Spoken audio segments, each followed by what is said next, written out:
No! It's her. She's HR. Good morning, everyone. Morning, Claudie. Morning. Morning. I see it is 9 o'clock. So I'm going to start with my committee. I'm going to start with my committee. Councillor Matiwani, you present? Thank you, Pastor Pet. Councillor Matiwani, I just spoke to him, so he's probably busy logging in. Councillor Tio Kolo, Lazuko, the competent councillor, where are you? Councillor Wasserman.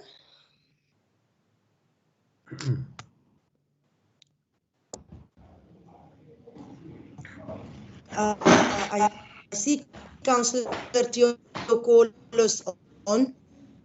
Councillor Tio Kolo, I see you are present. Can I have an indication? Chairperson, I'm in a meeting. Matiwani present. Matiwani present. Thank you, Councillor Matiwani. Tio Kolo. Good morning, Chair. I am present, Chair. Just Councillor Wasserman has just phoned me. She's got phone. Chair. She's got. Yes. I'm listening, Councillor Tio Kolo. I was saying Councillor Wasserman has just phoned me. She's got problems with her email. She's asked me to send the link to her private email. Okay, so we're waiting for Councillor Wasserman. As a committee, we still have Councillor Ace present on the finance committee. Here. Hello. Yes. Hello, Chair. Yes, I'm present. Thank you. Okay, thank you, Councillor Ace.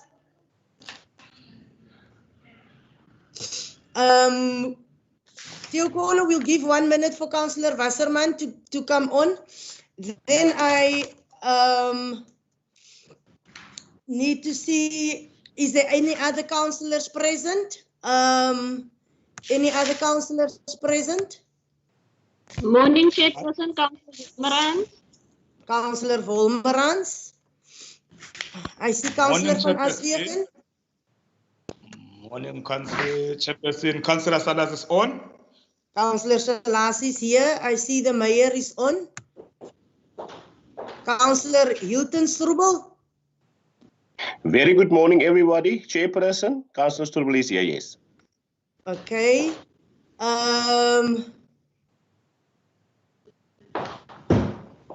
I think that's about it. That is the councillors I see present in the meeting. Officials present. Let's just start with the finance directorate. Our acting CFO is Monet. Monet, are you here? Monet. Councillor, I'm here. Okay, Monet, can you just maybe introduce the officials that is present in your department? Thank you, Councillor.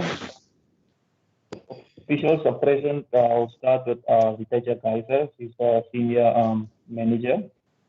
Good morning. Siko for manager income. Morning. Victoria, manager supply chain.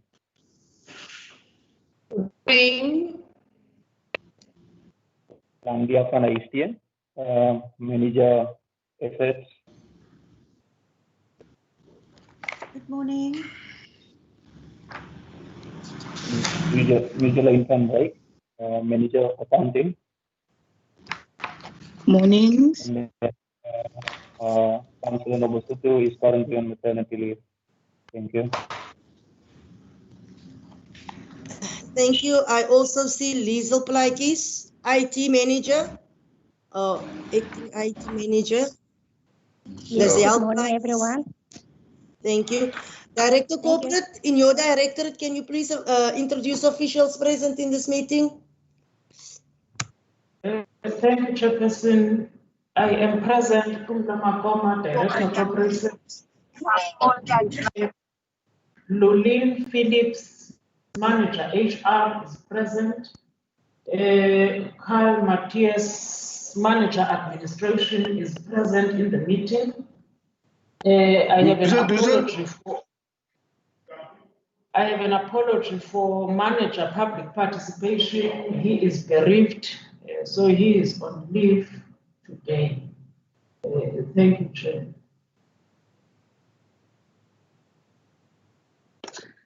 Head of Properties is also present, and Reynolds Arthnik is also present. Thank you. I also see the Communications Manager and the Manager Legal. The translator Bart is also present in the meeting. Welcome, Councillor Wasserman and Councillor Matika. I see you also present in this meeting. Thank you, Chair. Is there any other directors present? Can they just announce themselves? Chairperson Louis Skeepers here. I am present. I also have the Director of Community Services with me. We are just dealing with a matter, so I am present in the meeting. But myself and the Director of Community Services just need to deal with a matter whilst I'm listening to the meeting, Chair.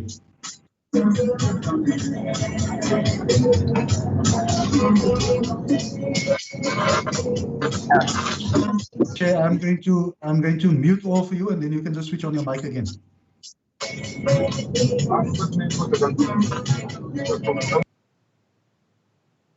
Thank you, Emin. Chairperson, this is the Director for Planning and Economic Development. Thank you. I see Meneer Adonis, Acting Director IHS, is also in, but I see Davi, your hand is up. Maybe you wanted to make sure you are introduced. Then Yes, Chairperson. Thank you. Then members of the Audit Committee present. Can you just announce yourselves?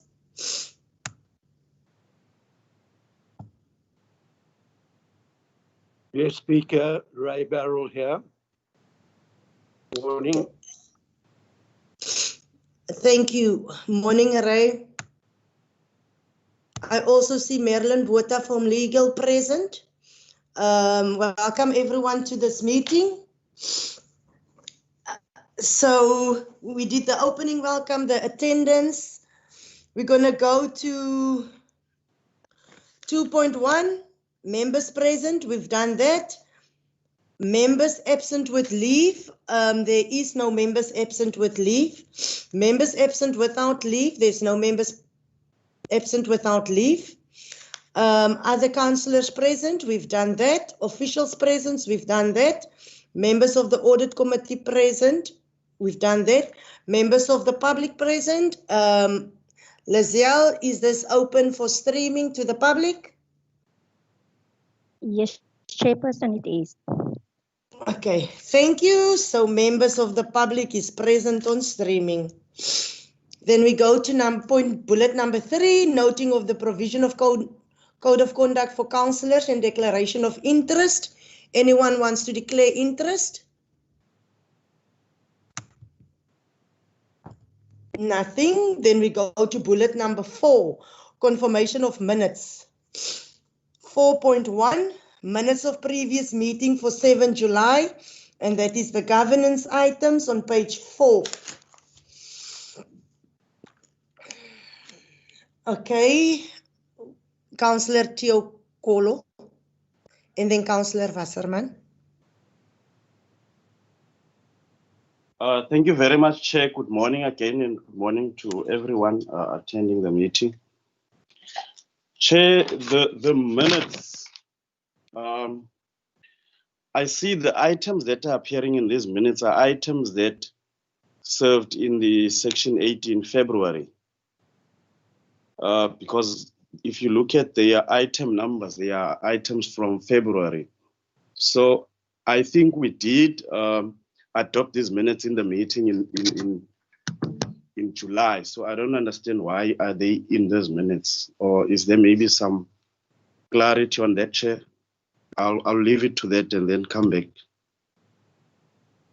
Thank you, Councillor Wasserman. No, I'm covered. Thanks, Chair. Thank you. The Director, can you maybe answer that one?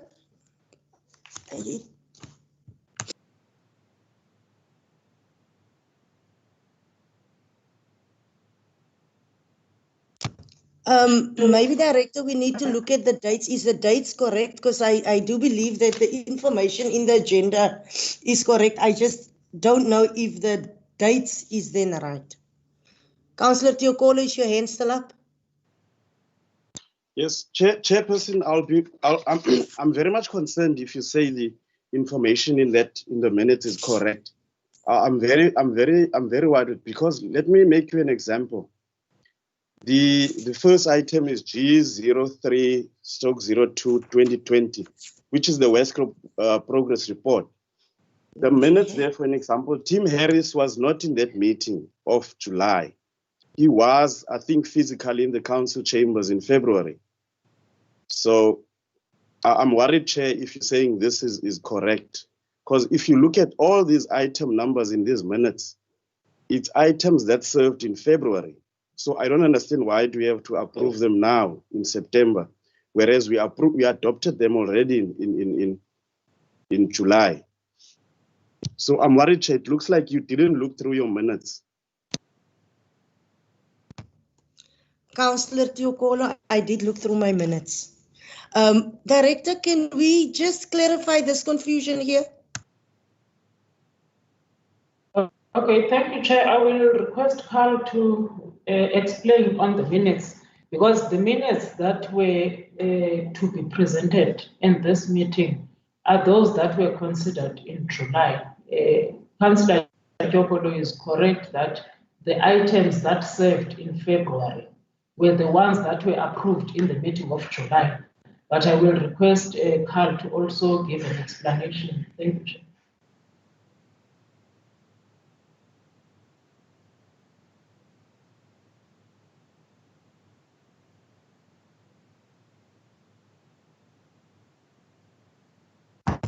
Carl? Thank you, Chairperson.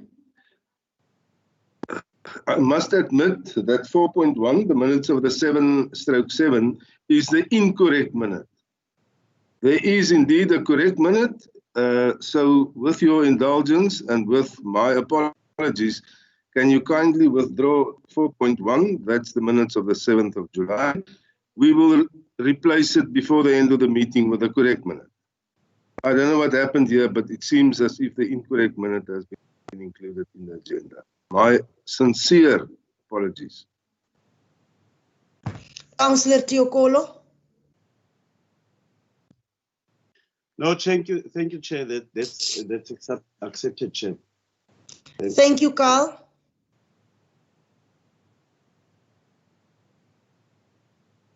Minutes is going to be withdrawn, so we go to the next minute, 4.2, minutes of previous meeting, 8 July, which is the finance items.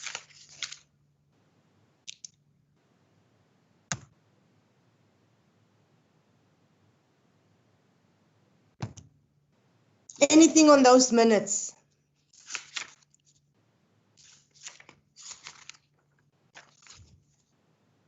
Then on page 16, do we, the minutes of the Finance and Corporate Services Committee meeting, finance items held on 18 July be confirmed? Do we agree? Yes. Yes. Okay. Then we go to 4.3, minutes of previous meetings, the 16 July, the Special Finance and Corporate Services meeting. Anything on that? No, Chair. Okay. So then the minutes of the Special Finance and Corporate Services meeting held on 16 July be confirmed. Yes. Okay, thank you. Then bullet number 5, matters arising from the minutes. Yes, Chair, I have one.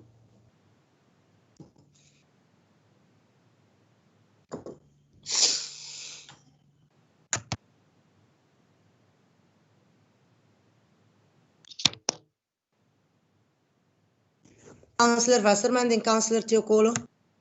Thanks, Chairperson. Just on page 23, let me just get there, Chairperson. It is at F17, which was the capital budget reports. At C, it said that the latest report be submitted to a special finance and corporate services committee meeting to be held on 16 July. We've just confirmed those minutes and that item wasn't in that meeting. So just a question on what happened to that report and why it wasn't submitted to that meeting. Thanks, Chair. Thank you. Councillor Teokolo. Thanks, Chair. On page 29, Chairperson, the item on top, the application for the listing of portions. I just want to understand what happened there. I'm not sure. I just want clarity. And also, Chair, the application to purchase 534, the Rienendaal issues. It says there that a policy on process to consider applications for purchase or lease of property to utilize for religious purpose be developed prior to the consideration of further application. I just want to understand now what's happening. Is that policy coming forth, or what's going to happen so long while we're waiting? Thank you, Chair. And okay, but I think it's not this one. I wanted to ask about the execution list, Chair, but I'll speak afterwards about it. Thanks. Okay, thank you, Councillor Teokolo. Nonhlanhla.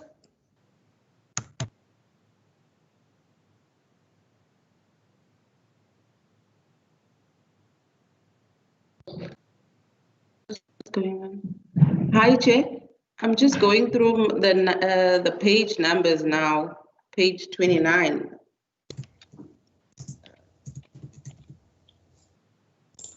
Just If I can the assist. pages right. Oh.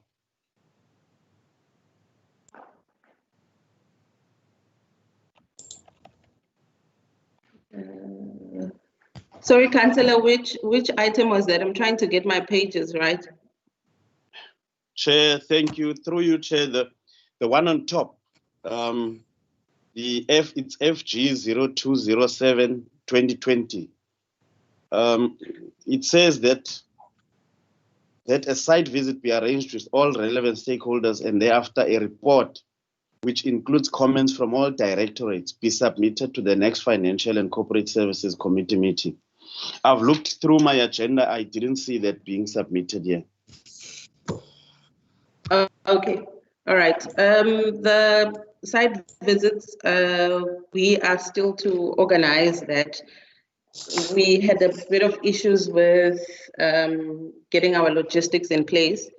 There were items that we were hoping to put in, but we could not put in because there were some few issues with them. So we will organize by next week a site visit to all of those sites. Apologies for the delay. Okay, Nonhlanhla, and then the one on the policy when you go to FG0407 2020. Teokolo, Okay, is your hand up? Yes, it is up, Chair. But I can wait for her to finish the second one. Okay.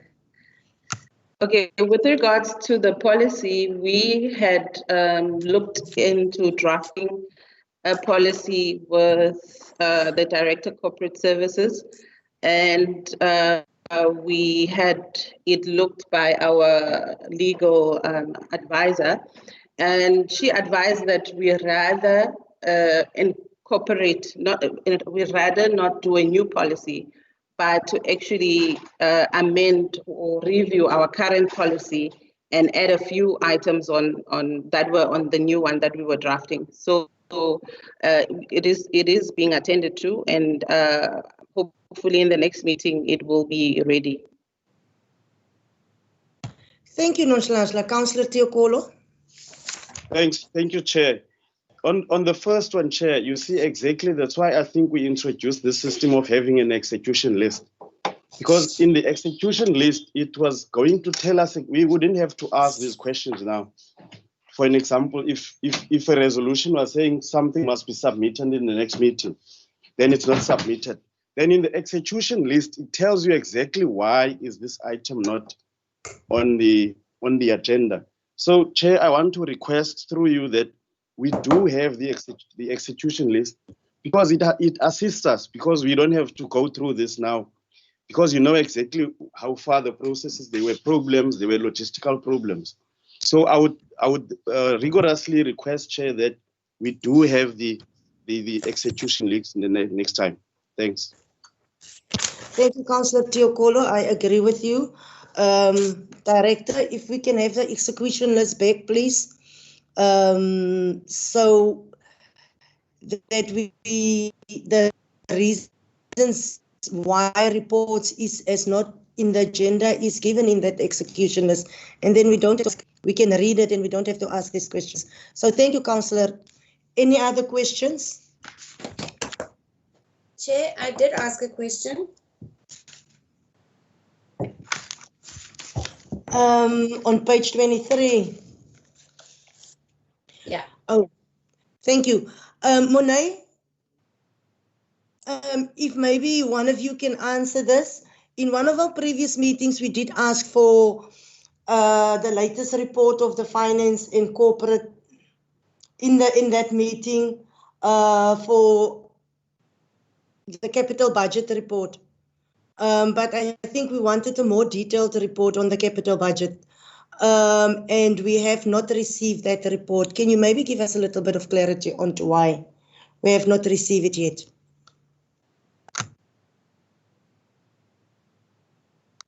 Councillor, the capital report is in the current agenda.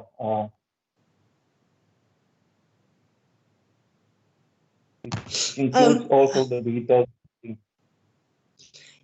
Yes, Monet, I think we see that the report is here, but what I think Councillor Wasserman is alluding about is the fact that we wanted a more detailed one. So I think that is why she's asking that question. Am I right, Councillor Wasserman? Chair, I'm asking because we specifically asked for it to go to the July meeting, and it didn't. So I'm just asking why it didn't. Okay, so actually what Councillor Wasserman is asking is why that specific report didn't go to that specific meeting during that time. I think Councillor Wasserman, the CFO, did mention to us that the report wasn't ready. He did mention in the meeting that the report wasn't ready. That's why the report couldn't go to that specific meeting. Okay, Chair, thanks. Thank you. Okay. Yes, through you. Just to remember, June is our financial year end. So to properly account for the capital budget, and the report wouldn't be ready in July. So therefore, it was now moved to this meeting. Thank you. Thank you, Monet. Any other questions on matters arising from the minutes? Oh. I think there's a hand button, Councillor Teokolo. No, sorry, Chair. Okay, if there's nothing on bullet number 5, can we move to bullet number 6? Matters submitted by the municipal manager. 6.1, the monthly budget statement July on page 32.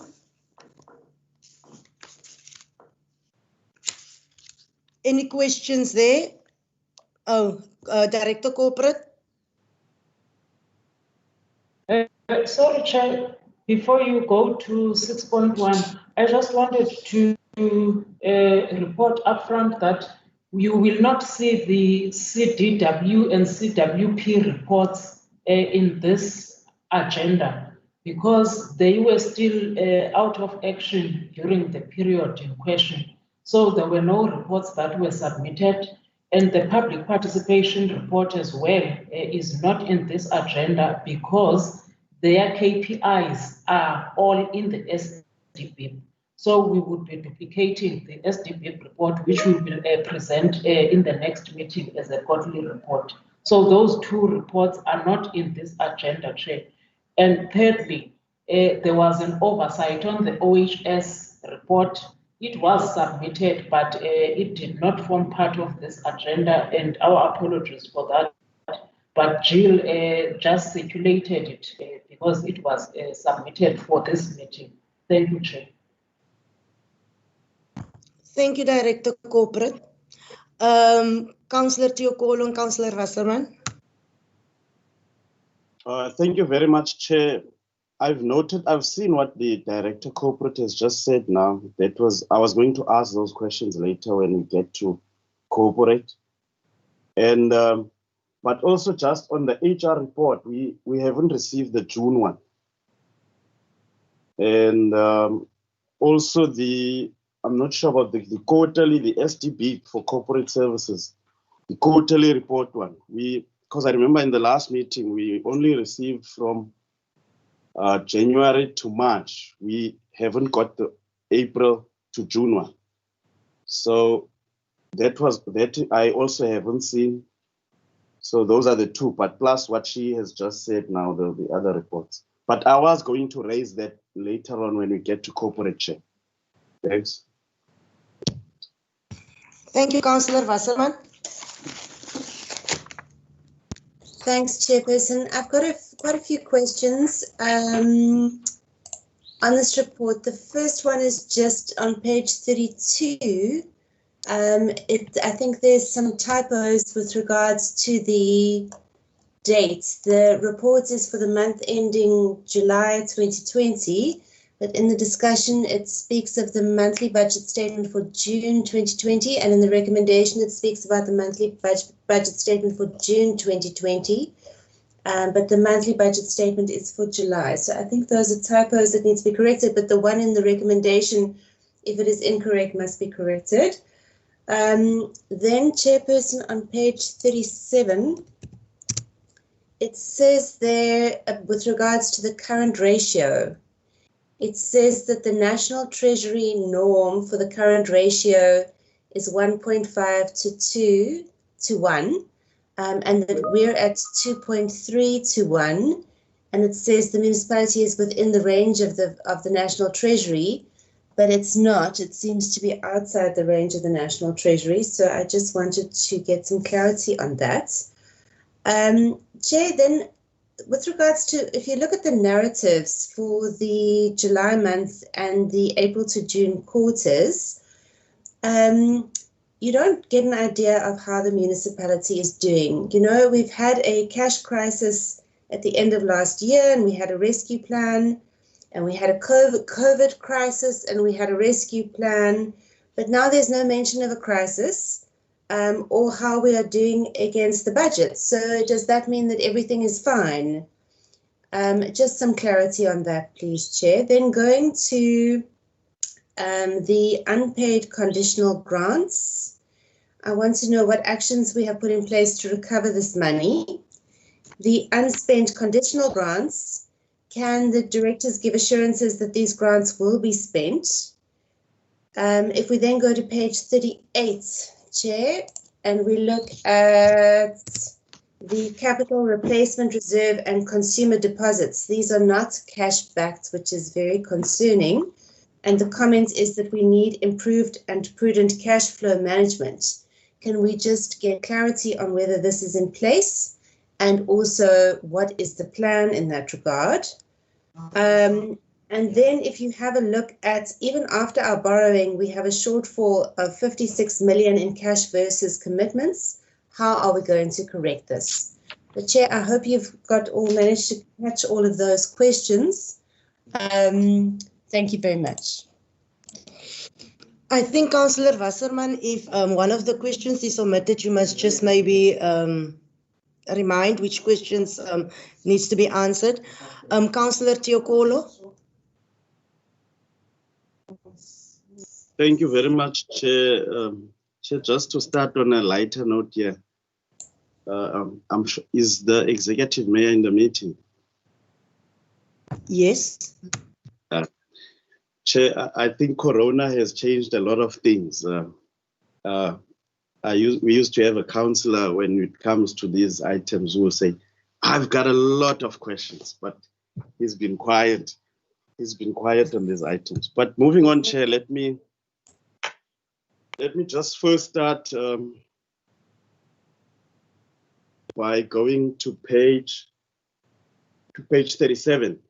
And also, Chair, on this one, I would have loved to, when we look at this, the monthly budget statement, also to refer, if you would allow us to refer to the next item, which is the quarterly report, because I am a bit concerned if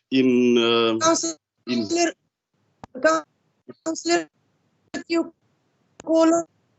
Are you losing me? No, Yes. I'm not losing you. You're talking about the quarterly report. We're not on that one.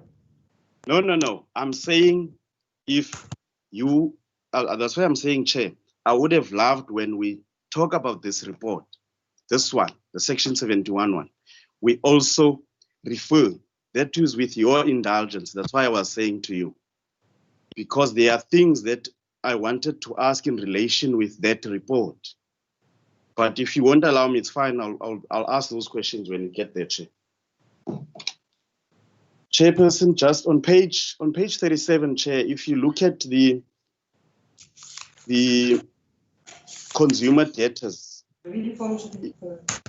it says there's a sentence that says both these contracts are due to terminate by year end. And if I can also go to the June one, it was also giving the same sentence. So in this one, it's July. I'm not sure now whether are we talking about year end, which is of 2020, 2021, because we were having the same comment even the last month or even in the quarterly report, Chair. Chair, moving on to,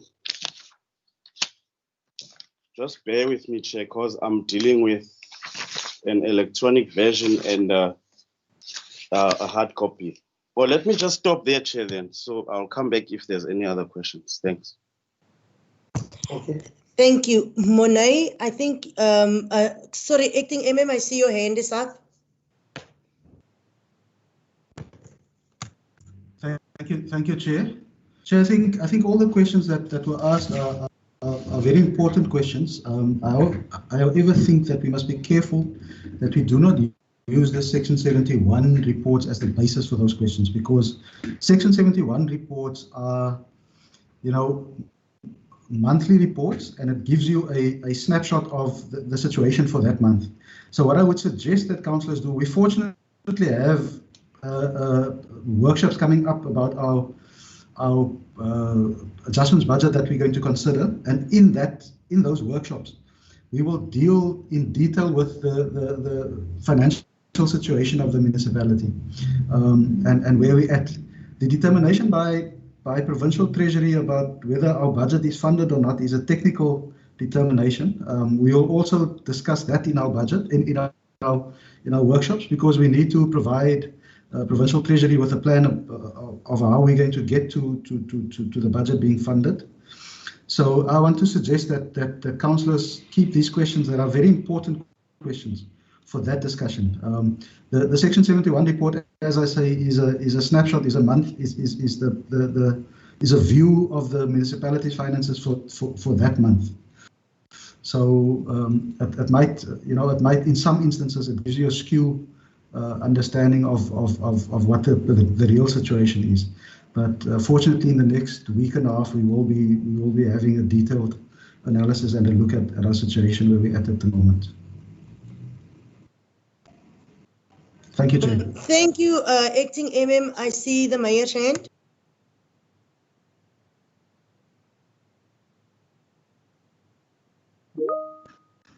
Chair, good morning. Good morning to councillors and the officials and to the members of the public. Also, good morning to them. Chair, I've never thought that I've been missed so much by Councillor Teokolo. But thank you very much, Councillor. I was actually thinking of putting my face on so that you can see me. Chair, but thank you very much again, Councillor Teokolo, that you missed me. I'm not quite sure how Corona is something to do with it, but it's fine. Chair, just for Councillor Teokolo's sake, Section 71 reports are quite clear, and the process that needs to be followed there is also clear. But I just want to refer him to Section 52 of Chapter 7, Councillor Teokolo, responsibilities of the mayor. And it's quite clear stated there must, and it's D, the mayor must, within 30 days of each end of a quarter, submit a report to the council on the implementation of the budget and the financial state of affairs of the municipality. Secondly, Speaker, I can assure Councillor Teokolo that I've thoroughly engaged with the Finance Department on the Section 71 report. He's welcome to come and visit me, and I can assist him. Thank you.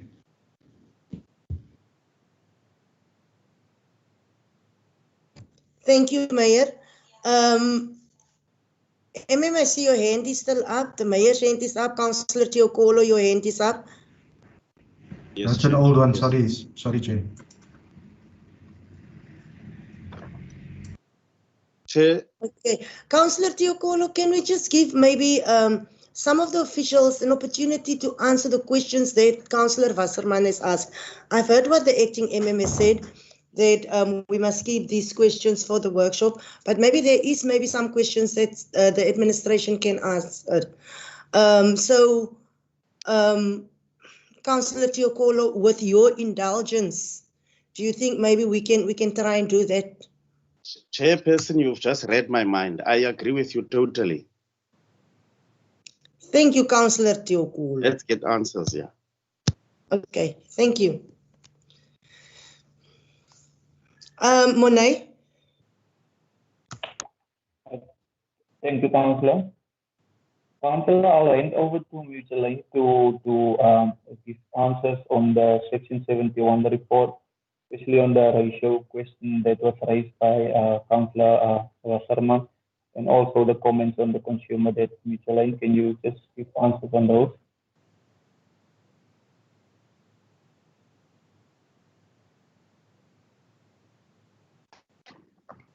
Good morning. Thank you, Chairperson. Yes, I think I'm going to start with the item part where for the errors that was made, it should be July that will be corrected. And then with regards to the current ratio, the thought was in the view was within like if you round it off, it will be 2 to 1.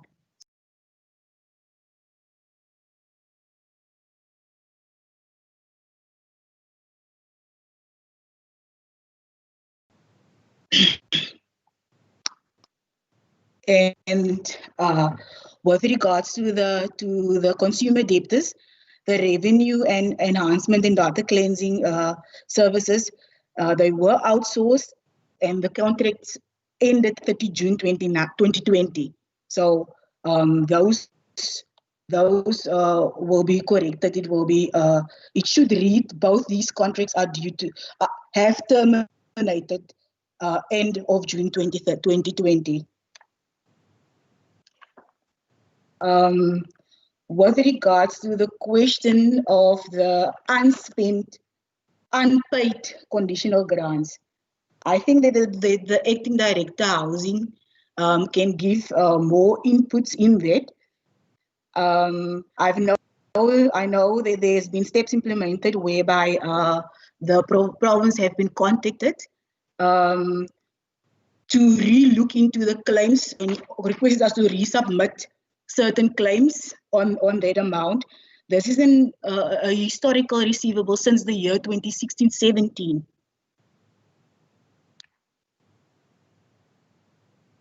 And you must just bear with me. It's my first time presenting to this council and this committee, and my baby inside my tummy is just kicking here the way I'm on my nerves.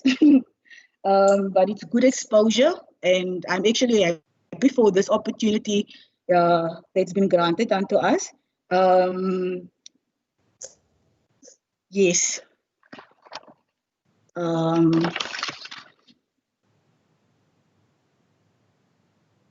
Then, have I missed anything? What are the questions of Councillor Wasserman and Councillor Tiokolo?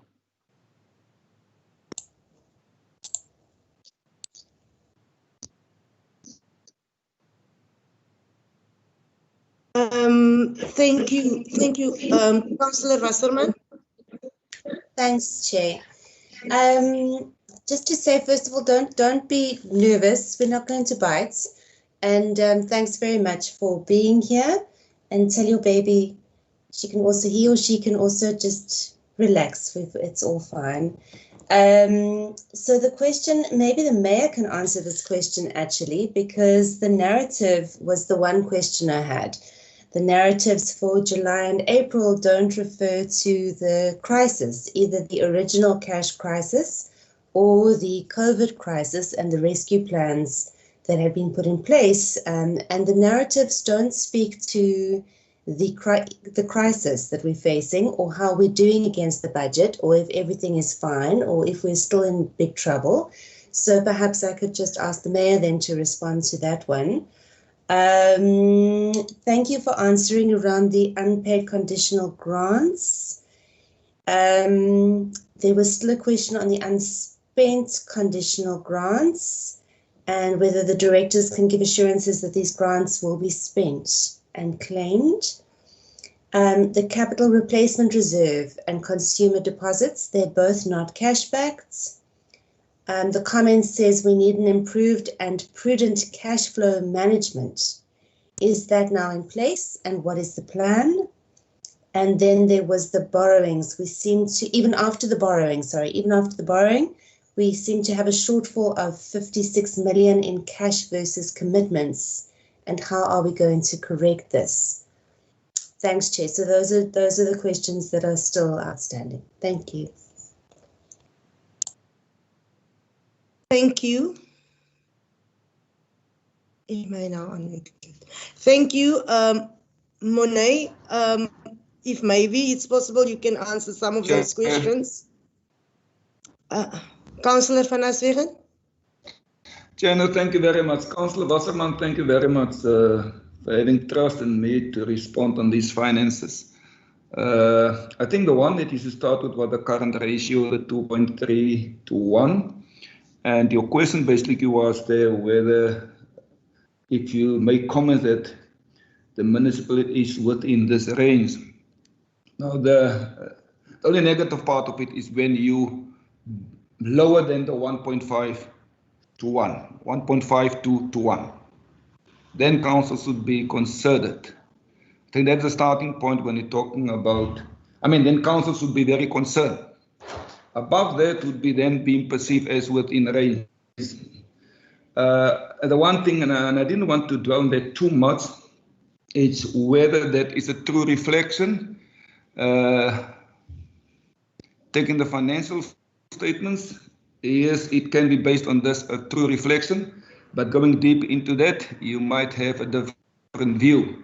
So I'm not going to touch on the different view. I would rather say based on the information in front of council, taking the Section 71 report, yes, that would then be correct. The other one that you talked about was, and I think I didn't follow that, you used the word narrative, and then you went on by saying that our financial position prior COVID-19 and what is the current state. As earlier said, that it would be much better to speak on the Section 52 reports, because that is why I have to give a report back on the current financial position of the municipality. Councillor Teokolo in itself said that he would love to ask questions on the Section 52 report, which will be the quarterly report for June 2020. And possibly then, ma'am, if Councillor Teokolo, being a very inquisitive mind person, will then ask the correct questions there, I might then be able to say what was the financial position of the municipality at the end of June. Coming back to the concerns raised by the CFO, by the MM, I think it's correct in saying that sometimes the Section 71 report is not a real true reflection of the current status of the municipality's finances, but it is there for perusal and discussion, and I think that's what should happen here.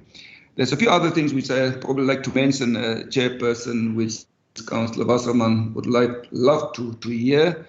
I'm not quite sure whether they should do it now, but thank you. I hope I touched on some of the things, Councillor Wasserman, that you were concerned about. Councillor Matika.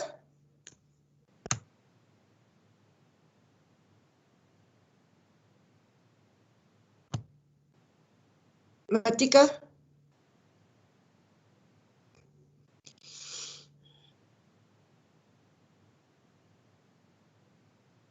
Councillor Wasserman.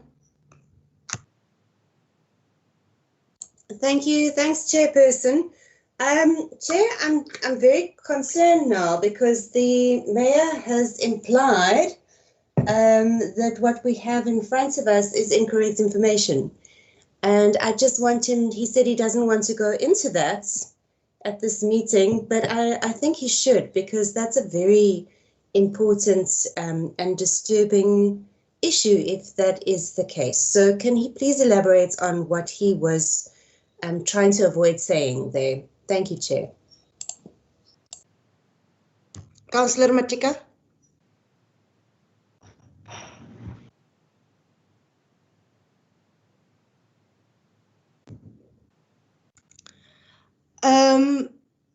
Mayor. Matika, your hand goes very up, slowly. and then you don't speak. Sorry, Mayor. Chair, thanks again. Let me rather speak slowly for Councillor Wasserman, and Councillor Wasserman, don't feel offended in saying that. I normally sometimes speak too quick on certain issues. Let's start with your first concern, which you raised about the current ratio. And I've made a comment there. And that's why I make the comment. When you use the figures in front of you on the tables, that is totally correct. 2.3 to 1, which is above the norm, which in essence is good for the municipality.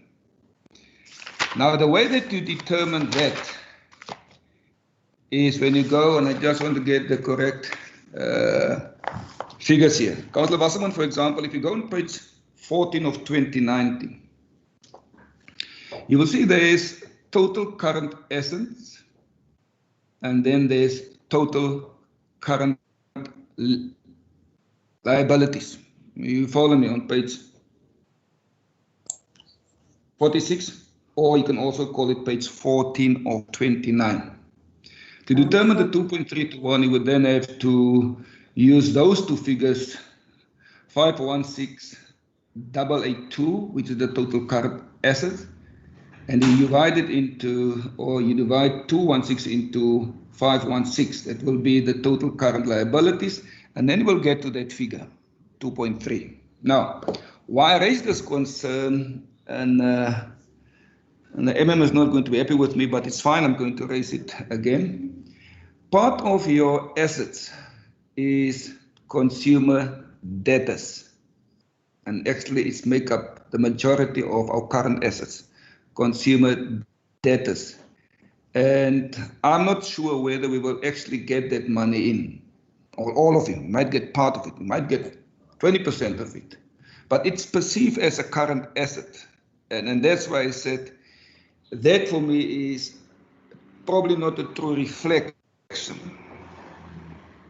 that our ratio is correct. And I raise it in that background, but when you use the financial reports in front of us, that is the figure that you have to take as part of your assessment or ascertainment, or what you want to call it, in determining the current ratio. I just want to make that as a comment. And I had the discussion with the CFO previous on this, and also discussion one with the acting CFO. But it's fine. The other one, I'm not quite sure. If you still want to speak on the narrative and the current financial position of the municipality, that is something else which I'm prepared to discuss again, as Councillor Teokola so quite rightly said, under the Section 52 reports. Because the Section 52 report would be the report that assists you in dealing with the real financial position of the municipality. The real finance. What was the position of the municipality financially at the end of the last quarter of 2019-20 budget? There I would be able to give you a full answer on the assessment from the mayor's part on our financial position. I just hope I does now touch on the things. I see there are two more clever people's hands up, Chairperson, Mone and Louis. They probably want to dispute or support what I'm saying. Thanks. Monet, I think I'll give to the acting MM first and then to you. Chairperson, thank you very much. I agree fully with the mayor, and I don't know why he thinks that I will not be happy with him. And this is why I said, Chairperson, that in our workshop we will probably be able to go into these matters in a little bit more detail. The matter that the mayor raised is an important one. In our current assets, there is a big part of our consumer debt that is older than 90 days. Now, we all know that debt older than 90 days, we will probably not be able to recover. But we have to put it in there, and therefore it might have the effect that it draws the numbers skew. So in our workshop, we'll be able to uncover all of these matters and get to a true understanding of what our situation actually is. We will also be able to then discuss about what we do with that consumer debt, the debt older than 90 days. What are the strategies that we can put in place to see how we can at least recover a part of that debt, and how do we deal with the rest that we decide is irrecoverable. So those are the matters that I think in a workshop situation, looking at the detail of what makes up the different ratios that we look at, we would be in a much better position to consider, Chairperson. So I agree with the mayor, and I think we will, in the next week and a half, we'll probably have a better understanding of where we are and what all of these figures mean and what it boils down to, Chairperson. So I'm going to stop there for now. Thank you, Chair. Thank you, Acting MM Monet. Thank you, Chairperson. Chairperson, I just wanted to add and confirm what the mayor and the acting MM have said. I'm totally in agreement with them. However, I just wanted to explain to Councillor Wasserman one of the reasons why the mayor has indicated that ratio is not a true reflection. For example, your consumer debt, you'll see the consumer debt for July, it amounts to 391, which means our annual billing is done in July. So therefore, that will not be a true reflection as well. As well as our cash and call investment deposits. Remember, we received our equitable share in July as well. So therefore, it's for that specific month, and it's not through the financial year. So therefore, it won't reflect the true reflection. And then just to add on one of the other questions, Councillor Wasserman raised with regards to capital reserve, which is not cashback. We have started now implementing measures to for example, we made an investment of 1 million towards that capital reserve. Thank you.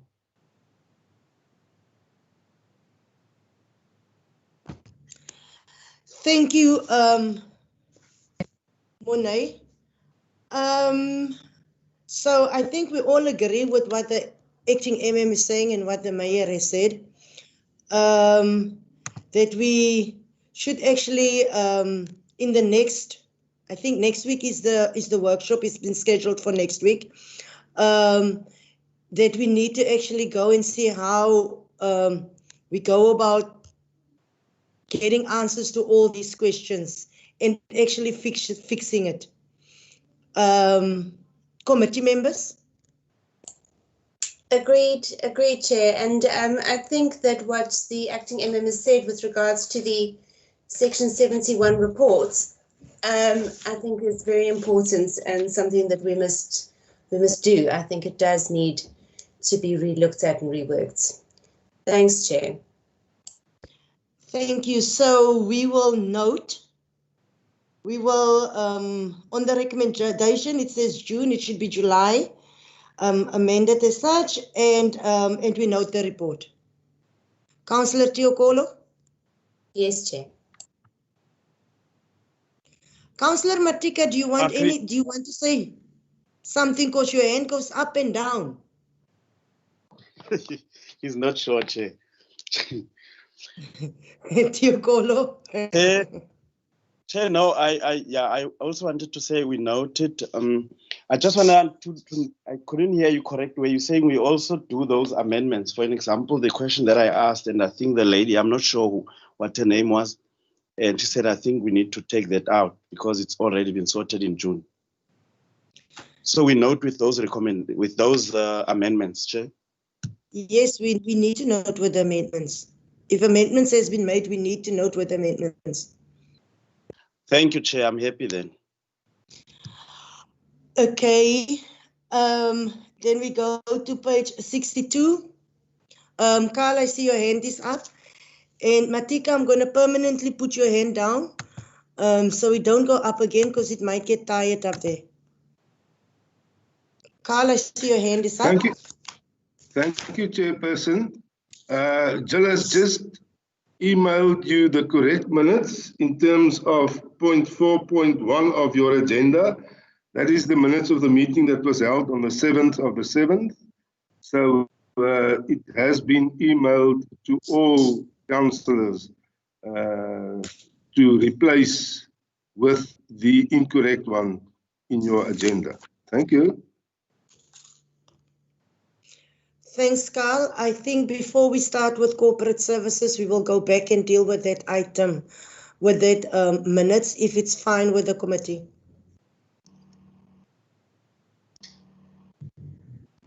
Chairperson? Chair? Yes. Yes, that's fine. Councillor Wasserman. Chair, I'm not sure. Are you going to want to give us a break to read the minutes before we deal with them? You know what, Councillor Wasserman, I think we're going to do things a little bit different. We've got an in-committee item also. So I think we will have a break between our in-committee and then maybe I think after our in-committee we must, before, I don't know, but we need to just confirm that minute. So I think we should have a break in between corporate and finance. Okay, Chair. Carl, your hand is still up. It's not tired.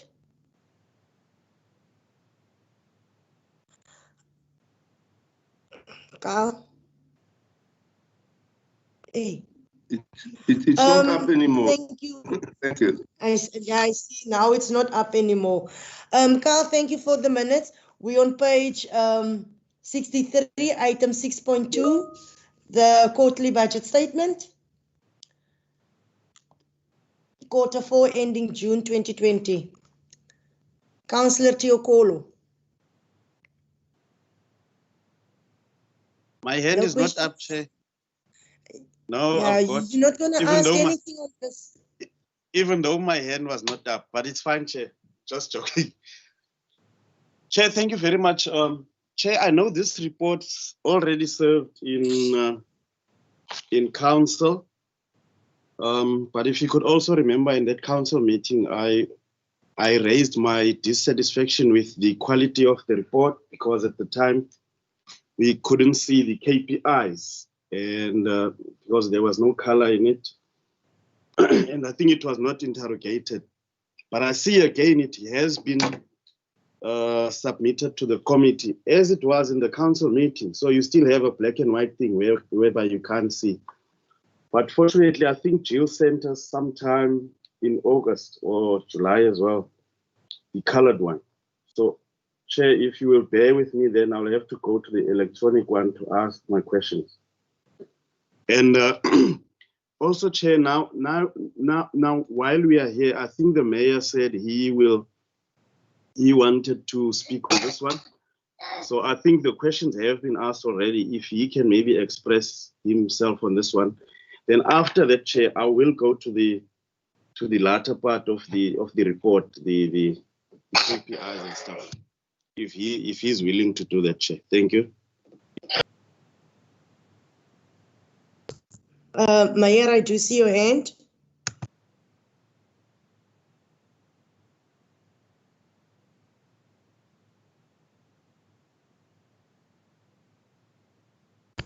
Mayor? Chair, no, thank you very much. Because you call sometimes the idea that people at a specific moment doesn't really take serious processes that we need to follow. And I've read it earlier, Speaker, and I'm probably going to respond to some of the questions they asked. But I just want to put Councillor Tiokolo at rest here. Just remember, this is Section 80 committee. Council already approved this report on the 6th of August 2020. The report is in front of me. And I'm not going to dwell on that because he came into my office and I actually tell him something about this on that report. So as Afrikaanse gezegde was, het is water onder die brug.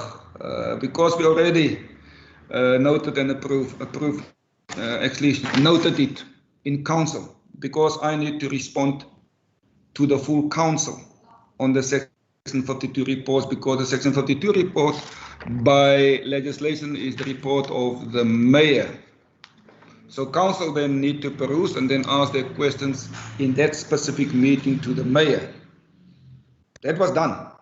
Whether it was well done, not so well done, that's immaterial. It was done there. So to give answers in the Section 80 committee, Chair, could then probably just for the sake of clarity or for the sake of the fact that Councillor Tiokolo didn't ask his questions there. But it's not going to change that report per se. I just want to make that comment so that Councillor Tiokolo understand. That report already been approved by Council. We can do nothing about it on the 6th of August. The report is here again. I assume just for the sake of the Section 80 committee to look at it, because they can't do anything about that report now. Let's just be quite clear on that. But I'm prepared, Chair, to respond to Councillor Tiokolo in general in the Section 80 committee with your guidance, because it's your committee. Thanks.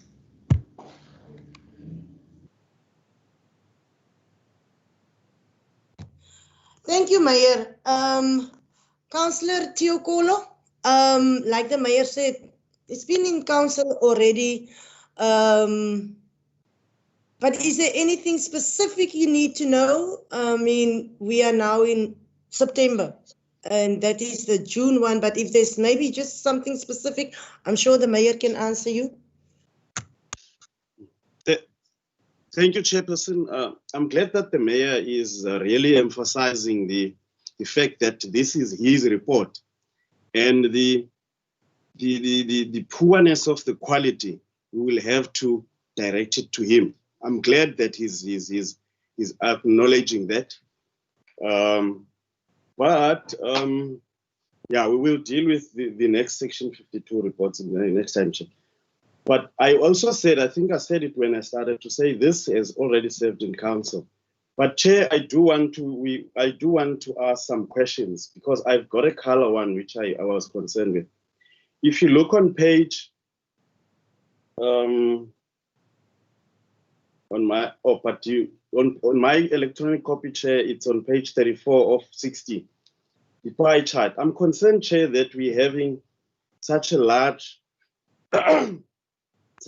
portion of that pie chart which has got KPIs that have not been met. We're sitting at, for an example, at 20.42 of KPIs that have not been met.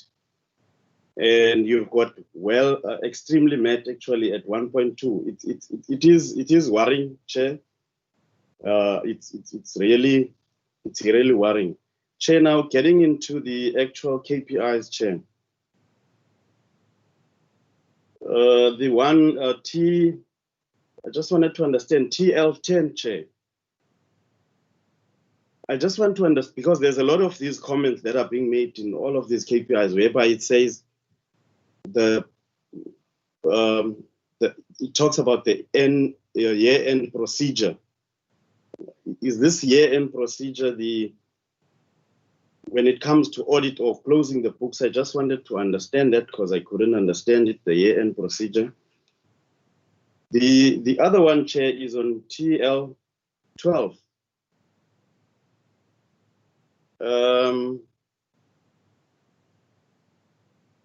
If you look at the actual KPIs, report to council on the percentage budget spent on the implementation of WSP, Chair. And 0, it's supposed to have 1. And if you look at the corrective measures, for an example, it says no corrective measures required at this point in time.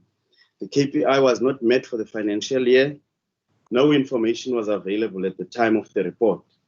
So I would like some explanation on that one as well, Chair. The other one is TL18, Chair. The KPI is report to council progress on the completion of all approved electrical capital projects for the 2019 to 2020 financial year. We're sitting at 48%. I also just want an explanation on that. Chair, the other one is also, this is the infrastructure directorate, né? The other one is also TL25. The KPI there is develop and submit an electricity master plan for council approval by end of June 2020. And I just want to understand, was this plan totally not developed, or was it partially, or what happened there? Why has it not been developed? Chair, the other one is TL27. It talks, the KPI is actual percentage budget spent for all approved roads and stormwater capital projects. Then if you go to the explanation, it says unable to update due to no report from finance to date. So is this now what report was supposed to come from finance, and why was this report then not produced? Chair, also if you look at TL28, the actual KPI, actual percentage budget spent for all approved municipal infrastructure grant capital projects for 2019 to 2020, as per report to council, we're sitting at 46.30%, Chair. And there's some explanation that says MIG funds that were allocated will be spent by the end of the year. And here we're talking about the report which was 30th of June, which is year end 30th June, Chair. Also the next one, TL33. Chair, are you still capturing me, or am I having a lot of questions now? Or should I just continue, then they'll answer? Can I respond, Chairperson? Yeah, but I think the director, before you respond. Thank you, Director. Before you respond, I think your section 80 is after this. Is at 2 o'clock today, ne? Yes, Chairperson. Not respond to this. I think we should let the Councillor Teokolo, with your indulgence, if the Human Resources Department and Finance Department that is relevant to them in the section 80 committee, if they can respond to that. And then there is a section 80 for technical, and then maybe we can take those questions to that department, to that section 80 committee. Director no, Technical, Director Technical, you want to say something? Yes, Chairperson. I just wanted to clarify. When this report was produced, I remember I was off sick with COVID. So what happened was the STBIP was not updated. I didn't have an opportunity to update it as per the cutoff date, which was the 10th of the month, which was I think the 10th of July. So that's why it's reflecting the way it is at the moment. It has subsequently been opened so that I could update with all the relevant information. The MM has allowed me to do that. So all the information for technical services has been updated to reflect what is the current status on the ground. So yes, Madam Chairperson, it has been updated to reflect the correct information. Also, where there was an issue of a finance report was required. Remember that finance was still busy processing all the final invoices that were received at the end of June. There's a 30-day process in which invoices are still paid in the month of July, and then that expenditure is finalized during the month of July. So we needed to get the expenditure in order for us to report correctly. So, but we will, when the questions are raised in our section 80, we'll answer again during that time. Thanks, Madam Chairperson. Thank you. I think Chair. Meyer? Chair, you seen Councillor Teokolo. Again, I want you to listen clearly. You see, you were in my office after that meeting.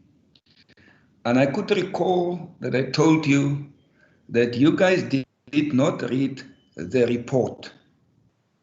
I said in that meeting, Chair, Council already on the 6th of August approved this. And Councillor Teokolo was happy with that report that was in front of him. He was happy. He didn't dispute anything. Councillor Teokolo, that specific state chair, was even happy with how the report looked. No, Chair, no. Not one of the councillors, Chair, let me just finish. Not one of the councillors voted against that resolution. Not one. All of them, Chair. Now, I would understand the frustration of Councillor Teokolo at this moment, because now we suddenly have opportunity to go through it. It just indicates, Chair, that when we go to a council meeting, we should be quite clear what we are going to do that. Anything that this committee currently is doing here now, it's not going to change that report. Even if the director is now going to say, but he didn't open it and those information not correct, it's water under the bridge. And that's why I'm getting sometimes very concerned the way that we operate as a council. So, Chair, at this moment, I can only listen to Councillor Teokolo and said, Councillor Teokolo, thank you very much for finally pick up the problems that you experienced then. But it will not change anything at this moment, unless Council wants to go back and review and rescind a decision that was taken by Council. And it can only be done in Council. But again, as I said earlier, Chair, I'm prepared to respond to certain things, and I think Councillor Wasserman raised something about the status of the municipality and our financial status. That in general, Chair, I'm prepared to respond to.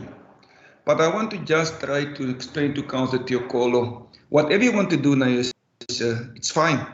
And the Chairperson is allowing that in a committee, but it's not going to change anything that Council already dealt with. Thank you very much.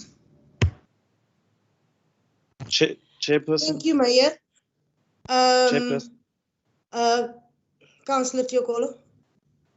Thank you very much, Chair. Chair, look, I think I need to correct some things here. Chair, I'm on record in the actual meeting that Councillor Fanas Vigen is talking about, saying that the report in front of us, we couldn't read it. How are you going to make sense if there's something that you can't read in front of you?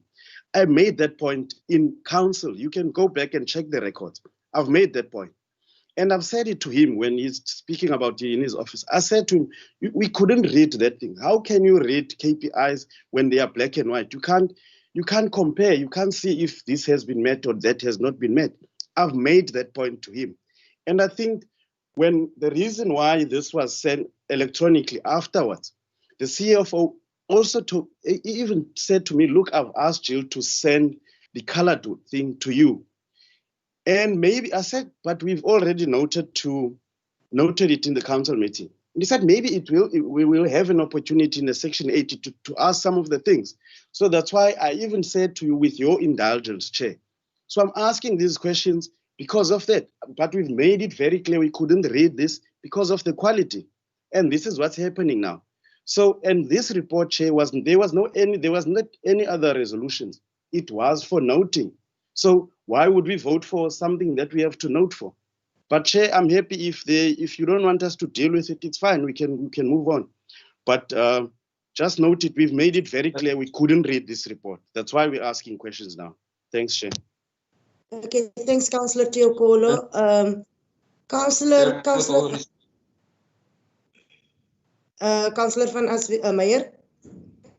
Chair, with all respect to Councillor Teokolo, what he now wants at that specific meeting, because the figures is not correct in there, because the directive is open, it's not going to change the figures now here. You can't change it here in the section 8 commitment. That's the point I want to make, Council. You raise the issue of the way that the figures and the colors of these things. I know that. But in this meeting, Chair, and that's the point I want to make, Councillor Teokolo, you cannot change now the figures unless this committee do have powers, and which I question, to change the content of a report that was in front of council and council noted. Unless it can be changed. And I doubt that.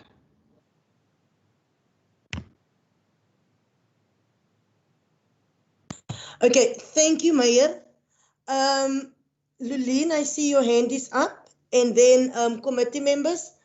I think, yeah, Lulene.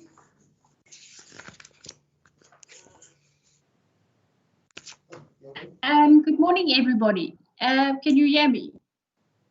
Chairperson, can you hear me? Loud and clear. Okay.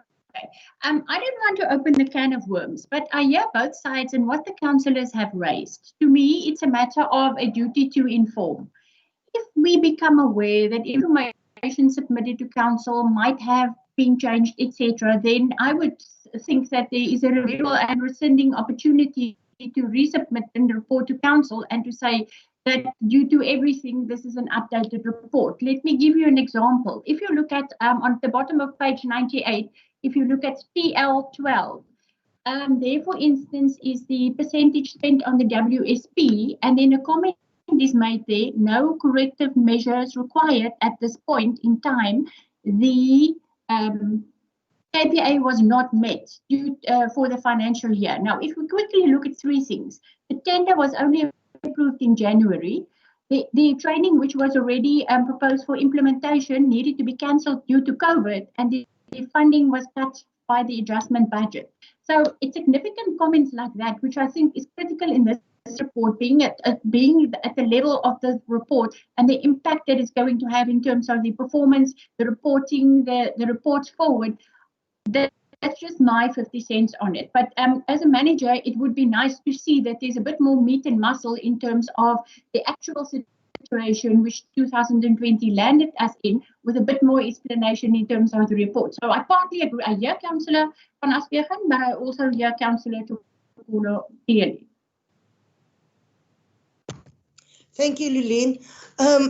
Director Corporate, and I think especially on the Finance Department, I do believe that as committee members, we do find it very difficult to read your reports, especially when it comes to the tables. The tables are very, very small.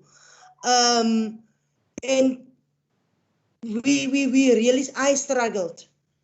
And most of the time it is, you just cannot read these reports. So I would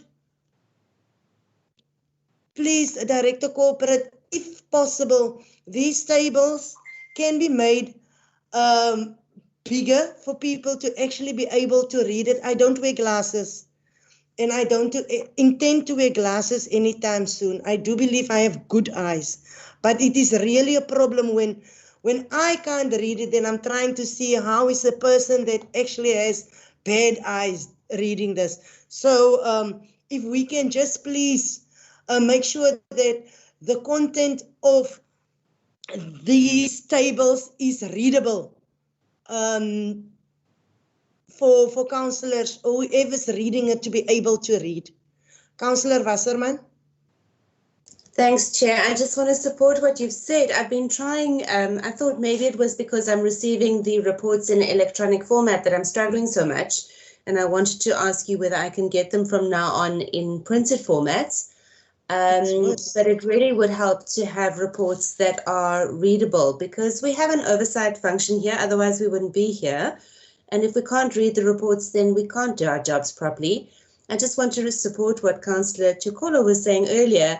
This report did come to council and the DA did say that we couldn't deal with it because we couldn't read it. And that is why it was sent to us electronically, and that is why it also came back. So please, Chairperson, just supporting you, can we please get reports that we can read and tables that are clear? Thank you. Okay, Councillor Ace. Madam Chair, sometimes where color is used on the originals, it appears just as black to ourselves when we receive it through the internet, and it's quite unreadable.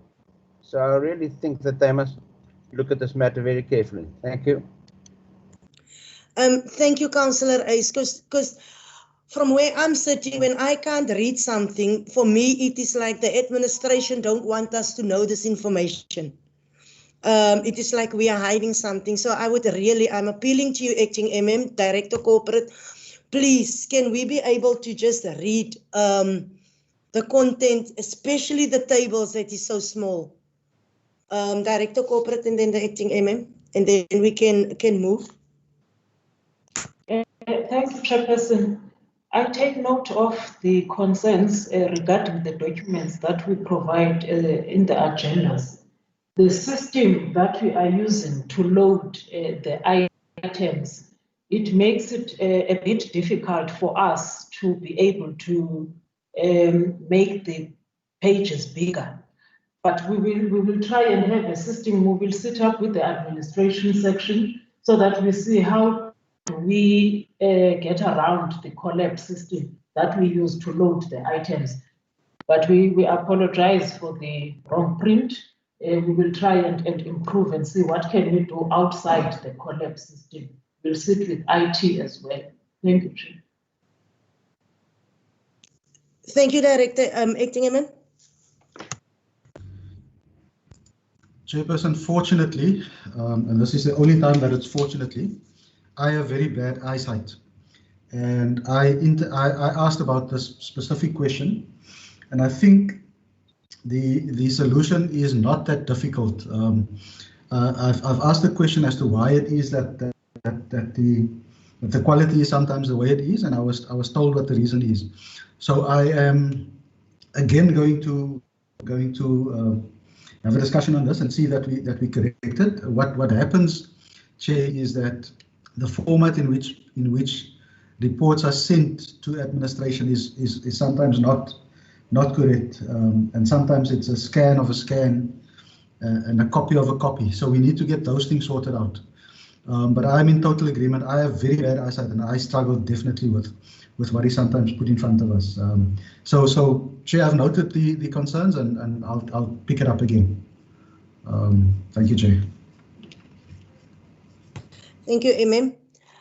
Can we note the report on page 62, the quarterly budget statement for Q4 of 2019-2020 ending June. Committee members? Yes, Chair, thank you. Okay, then we go to 6.3, the insurance report on page 118.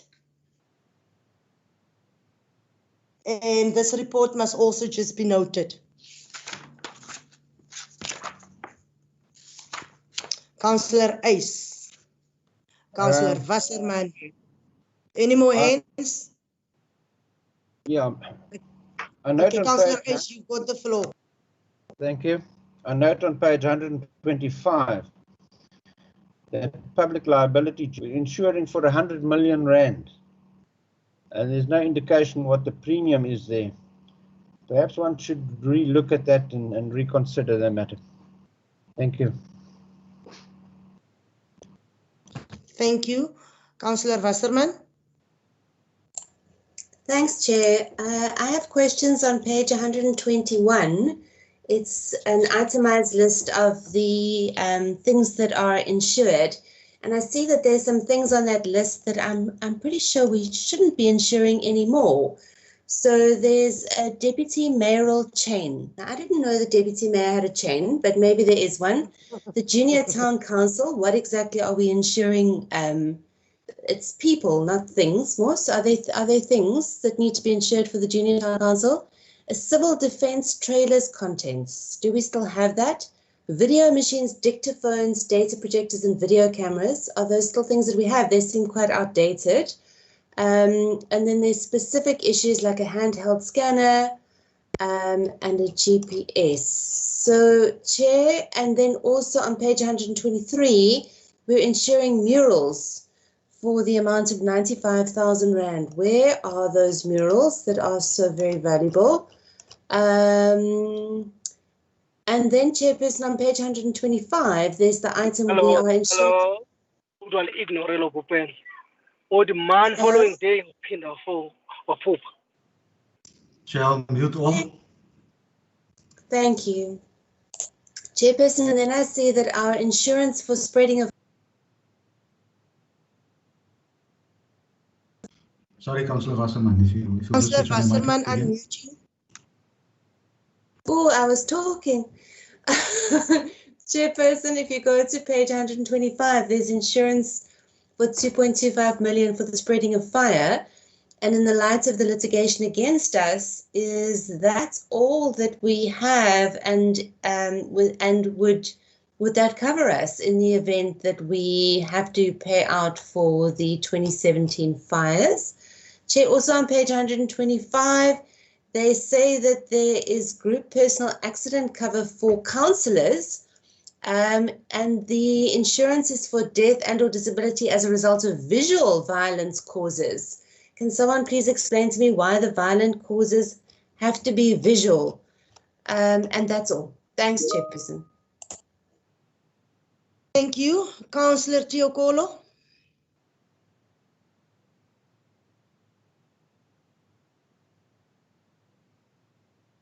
Competent councillor, where are you?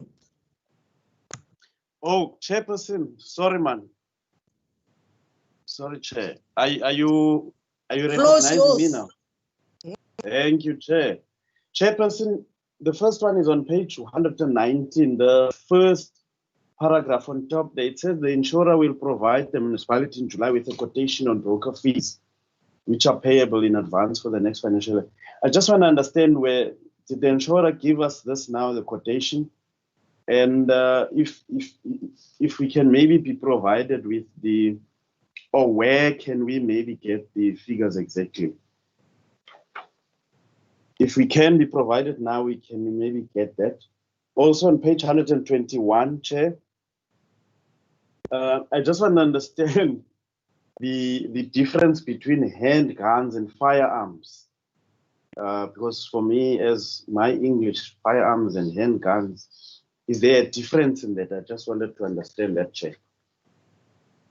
And also on page 123, Chair, I see the second table. It says documents. They also insured documents. I just wanted to understand what kind of documents are insured for that value. for that amount, Chair. Thank you. Okay, councillors, what we're doing now is we're going to let the officials respond. And Councillor Ace, is your hand up again? And then I'll just give opportunity for one follow-up and then we move.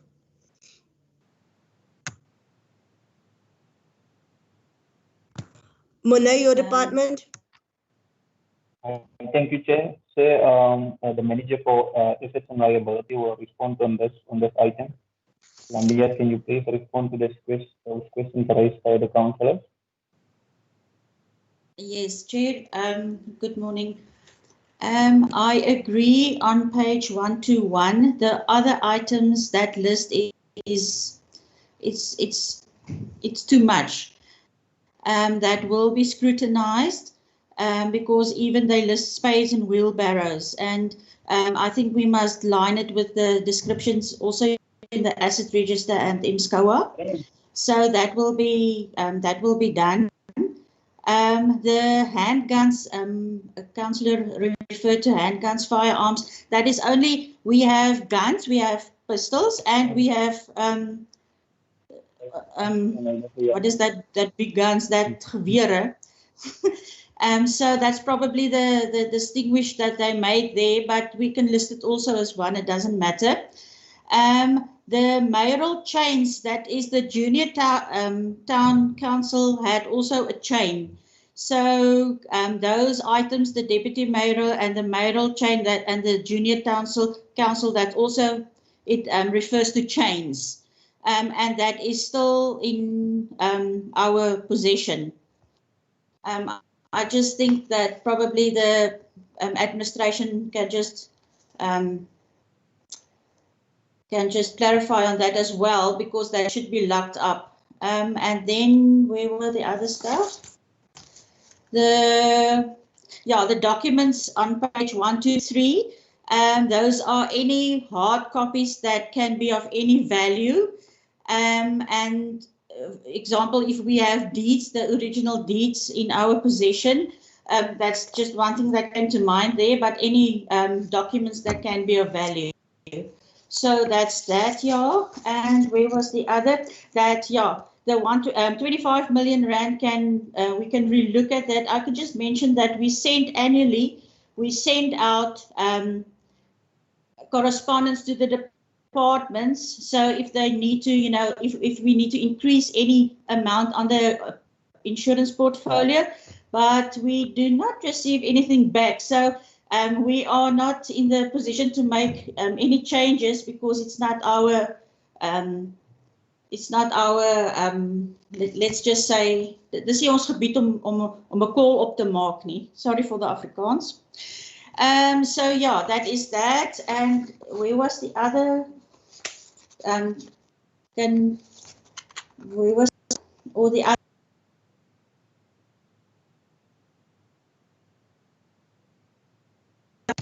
Can I also just mention, Chair, sorry, we have implemented an insurance committee, but there is no interest. Those members were appointed by a previous but there are no interest from the departments, but that is something that needs to be implemented as well. Thank you. I think there was a question by Councillor Teokolo on page 119. And then, Landia, you must send me a picture of this deputy mayoral chain. I've never seen that thing before. I'll do so, Chair. That can be from the Sedgefield side from many moons ago as well. Councillor asked about the premium for force 676. That was what we do is just before the new financial year, we will request the insurer how much we have to budget for, obviously according to the tender for the new financial year. and that is the amount, obviously, that we came to, the 4.6 million rand for the 2021 financial year. So they give us guidance on increases. Okay. Meyer, I see your hand, and Councillor Wasserman.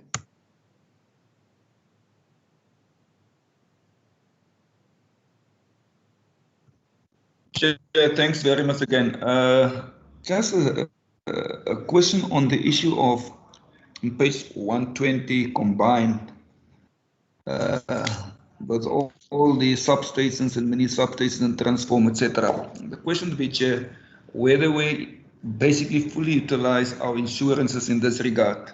I'm asking this question because there's a definite increase in vandalism towards our infrastructure, and whether our insurances is covering all these happening that is currently taking place in our communities. So I just want to make sure that, one, we covered enough, and secondly, whether we utilize that insurance that we had there in its fullness.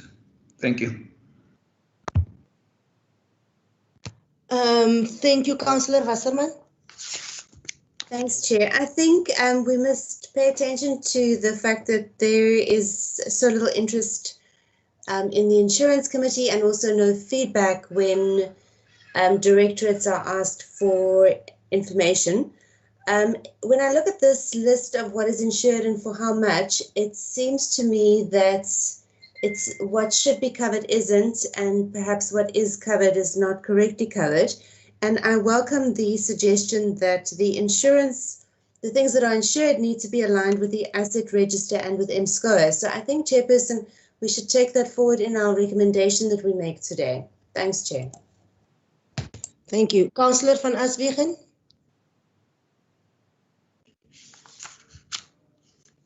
No, sorry, Chair, there's an open. I will just remove it now. Okay, is there any other questions? So we can move on. Councillor Ace, your question has been answered, so we can move. Sorry, Yeah, Chair, no, my questions can I will just ask something? Landia? Chair, yeah, I totally agree with Councillor Wasserman. I can just then, if it's possible, the departments must buy in here. Just remember, the asset register is on fair value and carrying value, but the insurance should be on replacement value. That's why we need the buy-in from the departments as well. Okay, thank you. CB?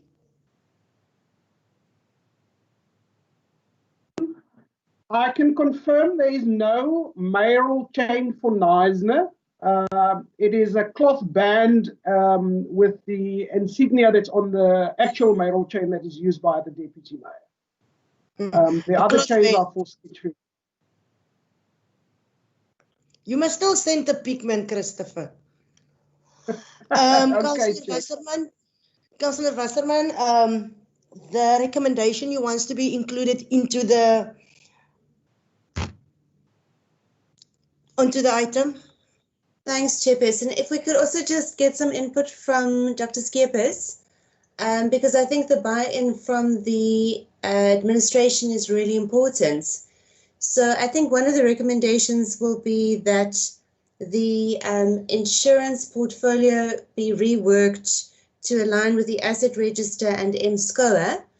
But perhaps, and I don't know whether we can say that the administration give their support to the process or something like that. If the acting MM can just help with how he would like it worded so that the administration is fully on board. Thanks, Chair. Thank you, Landia, and then Councillor Shalasi.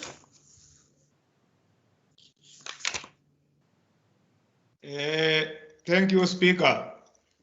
Thank you, Speaker. Thank you, Speaker. I want to look at in page, I think it's page is 124 in the council one. I see there the 21 councillor have a insurance when is death of disability. If a councillor get an accident of his house and other cars, that insurance is not covered. It's only covered when you are dead or when you are croak. That's what I want to ask the person. Okay, thanks, Councillor Salaus. Acting MM. Chair, thank you. I'm still putting together in my head something that will meet Councillor Wasserman's approval, but I agree with her. I think that our insurance situation needs a lot of attention, both on the what should be insured and what should not be insured, and making sure that we insure the assets that have value and that we do not put things on the insurance list that do not have value and that just drive up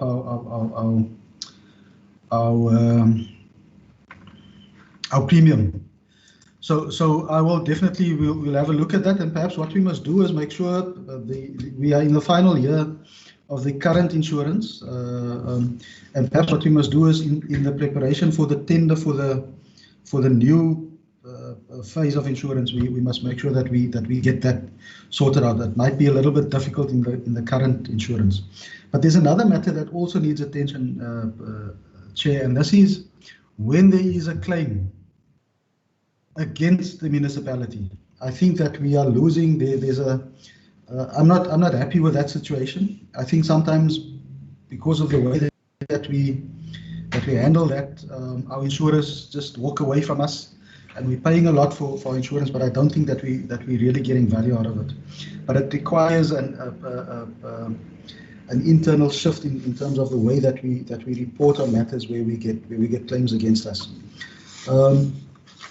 Chair, so what I think I hear the councillors wanting us to do is to say that to add to the recommendation that the acting municipal manager ensures that a proper system is put in place, that the acting municipal manager puts in place a proper system to ensure that all valuable assets of the municipality is insured, and that assets that do not carry significant value are not insured. I think that is what I hear. I think that is what I hear Councillor Wasserman say. And then another recommendation that the insurance committee of the municipality is revived, and that the municipal manager ensures that the directors nominate people or staff members to serve on that committee, and that the municipal manager ensure that that committee meets on a regular basis. I think that is what I hear the councillors wanting us to look at. Chair, I'll stop there for now if there's any further input on that matter. Thank you. Can I also ask maybe if we can make that a KPI? Just to make sure that these committees also meet regularly. I just need to ask.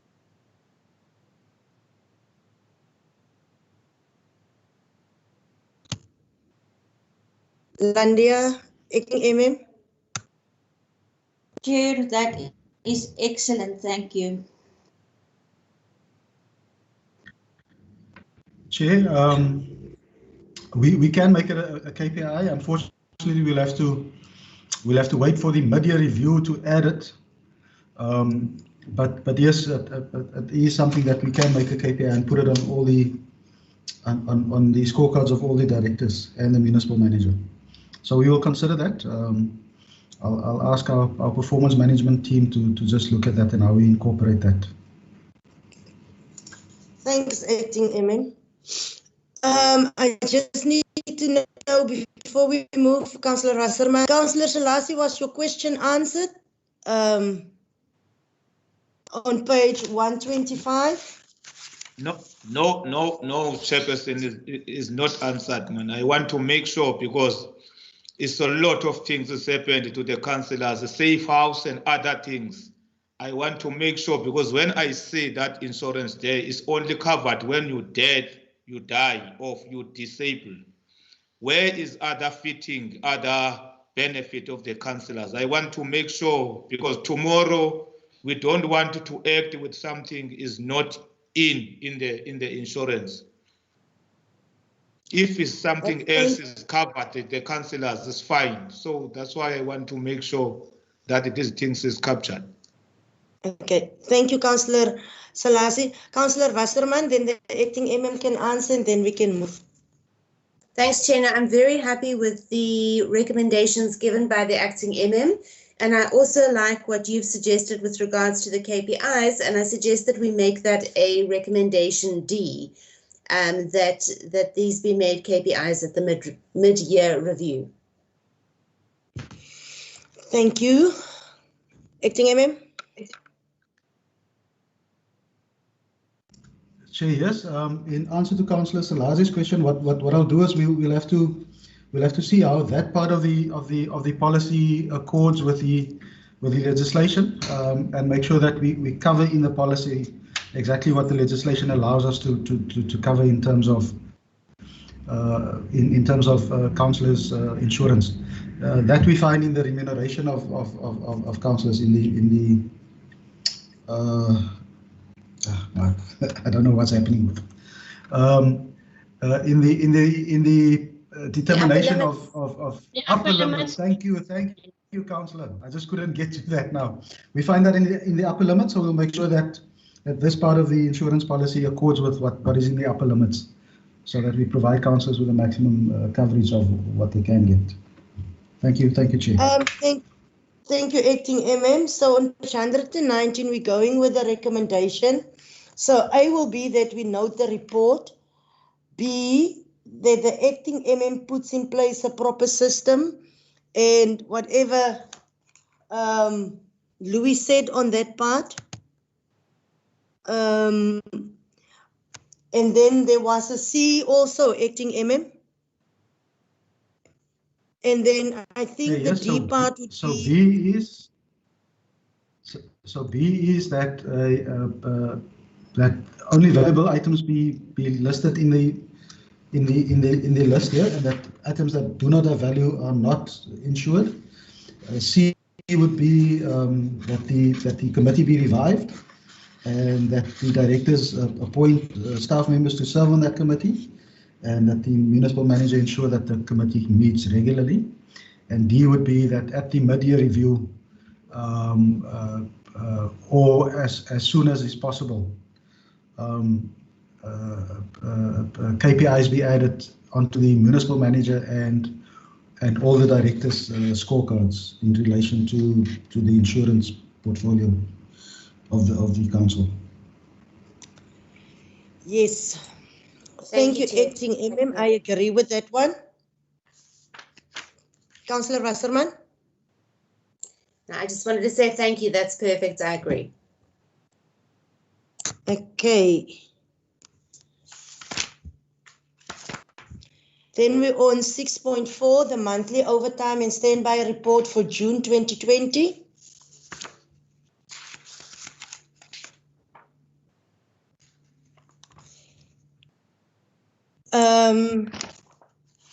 Do we go with the recommendation? Okay, Councillor Wasserman and then Micheline. Chair, can I just be excused for 2 minutes? Are we a quorum when you leave? You should yes, be. We are. Yes, we are. Thank you. Okay, Micheline. It's the same. I wanted to request the same. Nature is calling, so I just need to also step out. Okay. I think we'll have a 10-minute body break, 12-minute body break. We'll be back at 11. Thank you, Chair. Thank you, Chair. Sub-Chair. I knew, Chair, you wanted that break, man. Ouch, Chair. You're still keeping me here, man. You know most I need this break. It's a tea break, Uzo. Tea break. Okay, dog.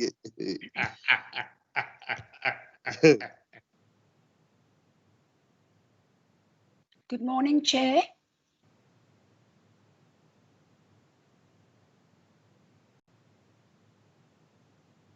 Claudine.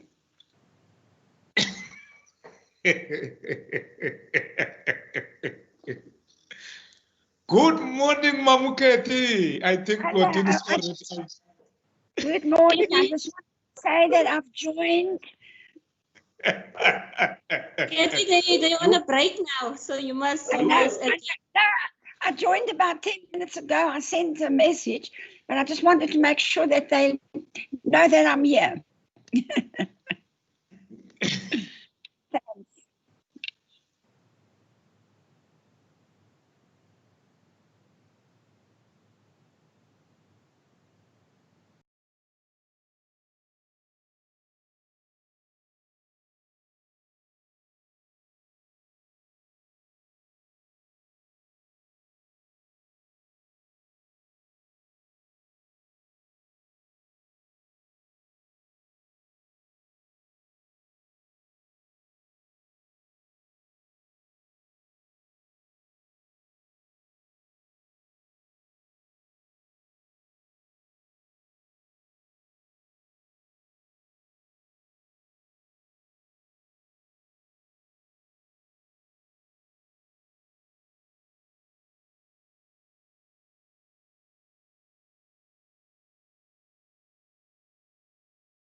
Thank you.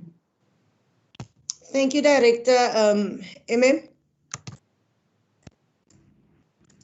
Chairperson, just in addition to that, we will not take it to the local labour forum unless we get a proper a mandate from council. So after the process that the director has explained now, we'll bring it to council so we get council's mandate, and then take it to the labour forum for discussion and negotiation there.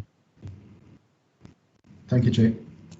Thank you, MM. Councillor Wasserman, your question been answered? Yes, thank you, Chairperson. I'm very happy with that response. Okay, then we'll go with the recommendation. Yes, we go with the recommendation. Yes.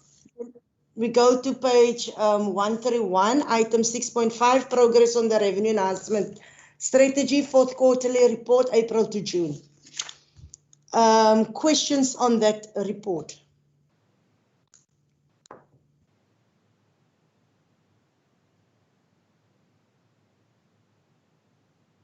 No questions. No questions from my side, Chair. Please. Okay.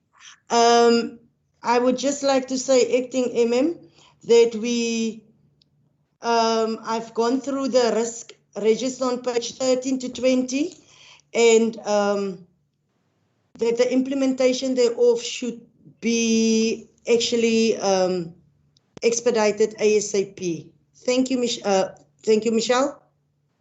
Councillor Wasserman. Chair, sorry, it took me a little while to get there. Chair, on page 131, the Corporate Services Director makes a recommendation that the issue of auditing council land and properties be prioritised to ensure that these are maximally utilised to derive due income. And I agree with her completely. So I just want to know whether there is a process of auditing council land and ensuring that they are maximally utilised to derive due income, or whether this is something that still has to be done. What is the process? What is the plan? Can we help by way of making a recommendation on this? Thanks, Chair. Thank you, MM. Chair, I don't think you need to make a recommendation at this point. I think what we need to do, I often hear in municipalities people talk about huge audits that need to be done. It's a simple thing that needs to be done. It's a two-way thing that needs to be done. It's the checking of the deeds register for all properties registered in the name of the municipality, combining that with a GIS map, and that's the audit. So you don't need to appoint consultants to do an audit like that. I am assuming that we've got access to the deeds register, and if we don't, I think that we should get access. We should buy access to the deeds register. That's something that helps us, and we can do that and quite quickly actually bring a report to council about what the portfolio of properties are that the municipality own. There might be exceptions here or there. I've picked up in Knysna municipality especially. There are properties that the council, that vests with the council, but that is not yet registered in the name of the council. And those anomalies we can deal with, and we can make sure that we even get those processes picked up in this audit that needs to be done. So I don't think you need to. If you want to, you can put a recommendation, you can put a resolution there. But I think from administration side, we'll get that process going soonest, Chair. Thank you, Acting MM. Melanie, let me just give Councillor Theokolo an opportunity, because maybe you could also be able to answer that one. Councillor Theokolo. Thank you, Chair. No, I just wanted also to understand this audit. Will it also includes the actual buildings of the that belongs to the municipality? Because I also think that this also might have a positive contribution towards having revenue. Thanks, Chair. Thank you, Melanie. Chair, thank you. I just wanted to confirm what the acting MM has said with regards to the audit. We should be able to do a deeds office dump to see which of properties are registered registered in our name, and we do have access to the deeds office. We subscribe to Indeed, acting MM.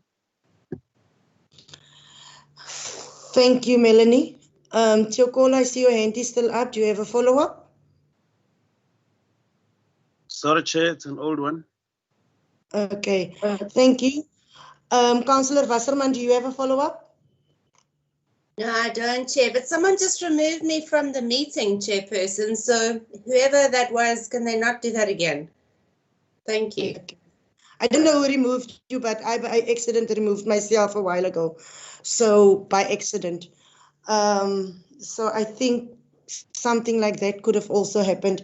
I've listened to what you say that you are in the process of doing it. However, I think in this council, we find that if something is not a resolution, it doesn't get done. So I would rather than say that we put a resolution in, a C, on the comments that was done from corporate services to make sure that it is done and it gets reported back on. Agreed, Chair. Thank you. Acting MM, you got that one. You got that.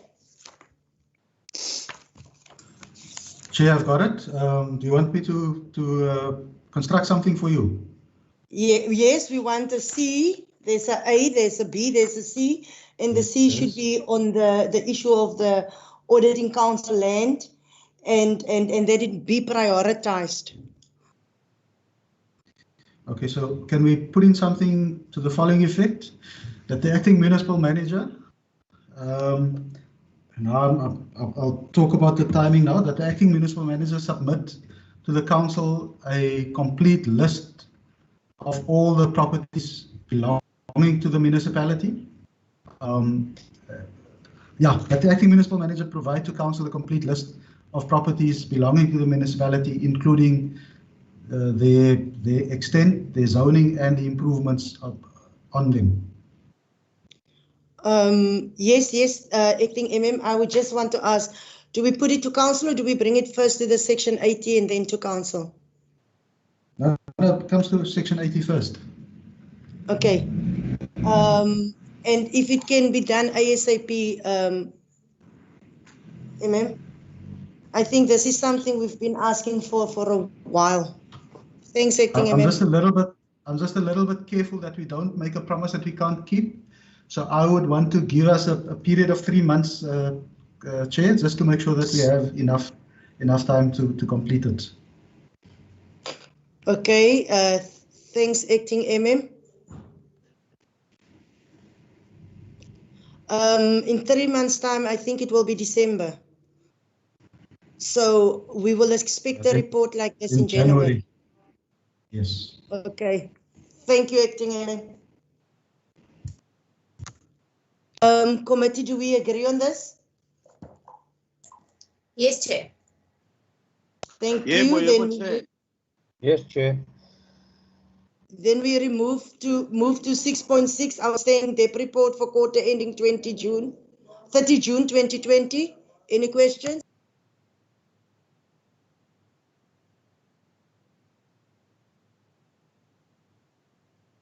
Councillor van Aswegen, Meyer. Chair, thank you very much. Just on page 176, and there's a concern still for me. When we look at our indigent, page 176, our total is 1,930. Chair, no, that is way behind all our neighboring municipalities. I know Bito with 6,000. And I'm not quite sure how we're going to deal with this issue because it's continuing. We can't better the situation. And it do have a serious impact on our debt. So somehow we need to have a clear plan of action. How are we going to deal to make sure that these people register themselves? Those people that actually qualify to be indigent. So we need to come up with a plan, Chair, please. Thanks. Thank you, Meyer. Councillor Wasserman. Chair, thanks. Yes, I agree with the Mayor completely. And I just want to go to page 176, where it speaks about the potential debt collection problems. It doesn't really help. I mean, it's helpful to have the problems, but it would be more helpful to have some solutions. So if the administration can just tell us what is going to be done with regards to each of these problems, what is the way forward? What is the solution? Thank you. What are they doing? Thanks. Thank you. Monet, can you maybe answer Councillor Wasserman on that one? Thank you, Chair. Yeah, I think it's critical that we work together with Council and as well as your work committee members to facilitate this process, because they are the people who understand the wards and who will be able to assist with it. I know we were busy with to do a rollout, however, due to the COVID, we couldn't do that rollout. Maybe Busi, can you just add to that? Thank you.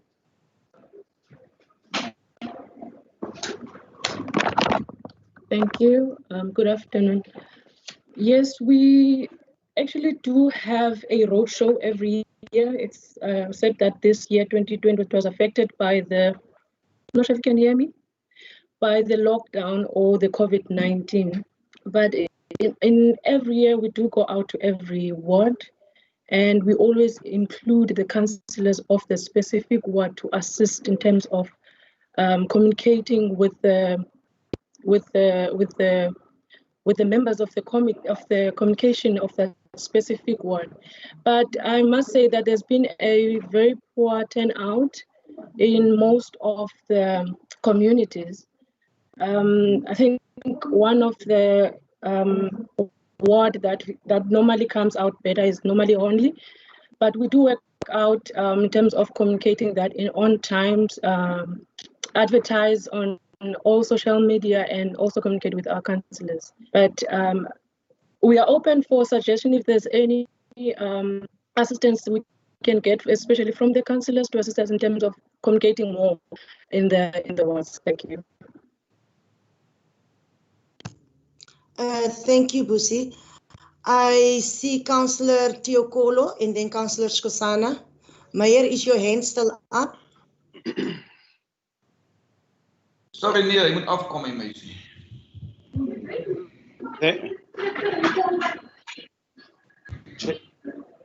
Chairperson, can I come in? You can come in. Busi, can you mute, please? Thank you, Chair. Chair, I also want to allude to both what I think Morne and Busi said, that I think councillors and the ward committees really need to step up on this and really assist. But I also do know that there's been some roadshows, I know, here in Ward 7, and the problem is turnout. But I also want to maybe suggest that I know now we don't have these public meetings because of the regulations of COVID.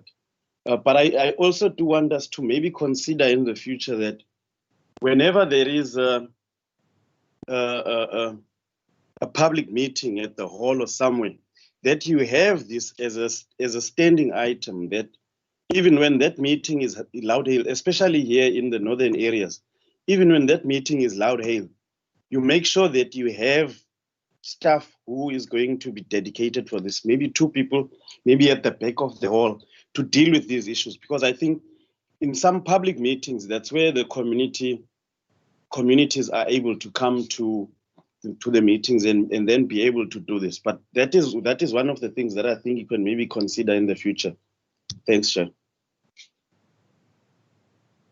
Thank you, Councillor Skosana. Speaker, thank you. Speaker, mine will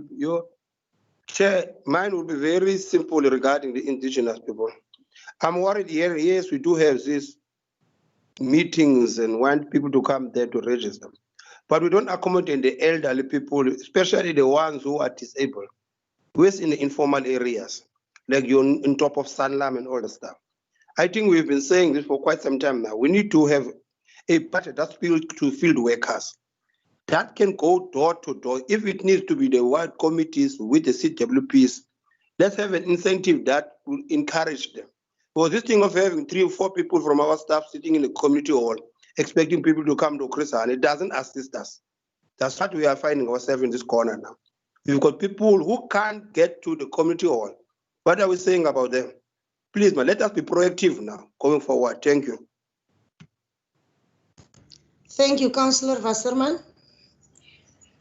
Thanks, Chair. Chair, if I look at the list of problems on page 176, some of them are solved by what we're talking about now, but some of them are not. So, for instance, number 1 is data integrity. So if that is still a problem, because we had a data cleansing process, if that is still a problem, then how is that going to be solved? Number 2 is non-payment culture by communities and the expectation of write-offs. And I'm sure that ward committees and ward councillors can help with that, as well as road shows. 3 can also be road shows. 4 is the growth in indigent debt. Now that can't be, I don't know if that can be solved by road shows. And 5, growth in outstanding debt in the ESCOM supplied areas. That definitely can't be solved by communication. So in terms of data integrity and growth in outstanding debt in the ESCOM supplied areas, what are the plans to solve those 2 problems? Thanks, Chair. Thank you, Councillor Wasserman. Councillor van Azeren. Meyer.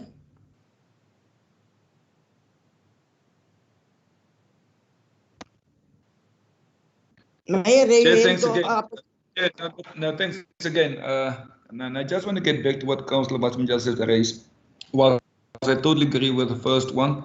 There's non-payment culture by communities and expectation of write-off chairs. That one for me is asked that ward councillors and ward committees needs to deal with these things. Chair, I'm not quite sure how ward councillors going to do it. They can just inform people that, listen, you need to pay. If we accept that this is a culture, we need to understand how you change a culture. So that one for me would be very difficult. And I will never accept that that should be a culture. I've always said to people that the moment people understand what they are paying for and what is on their account, they're not hesitant to pay. People are prepared to pay. But I've looked at some of these accounts, Chair, with all the respect, it even doesn't make sense to me. So probably the culture is based, Councillor Wasserman, on the fact that our data is still questionable. Chair, yeah, the one number 3, Chair, I'm not quite sure. We've tried a lot of ideas already in that regard, but it still seems that it doesn't materialize or be successful. Probably we need to find new innovative solutions in that regard. But I think that one, the way that we operate, it still doesn't work. Thank you, Mayor. I also agree with what you are saying. But yeah, I think that ward committees and ward councillors, they do play a big role, especially when indigent people not applying for indigent. They play a big role in that. So I think ward councillors and ward committees should also sit and see how do we reach those members that is, like Councillor Skosanas mentioned, the elderly. So that can come to council, so that council can then make a plan accordingly also. Then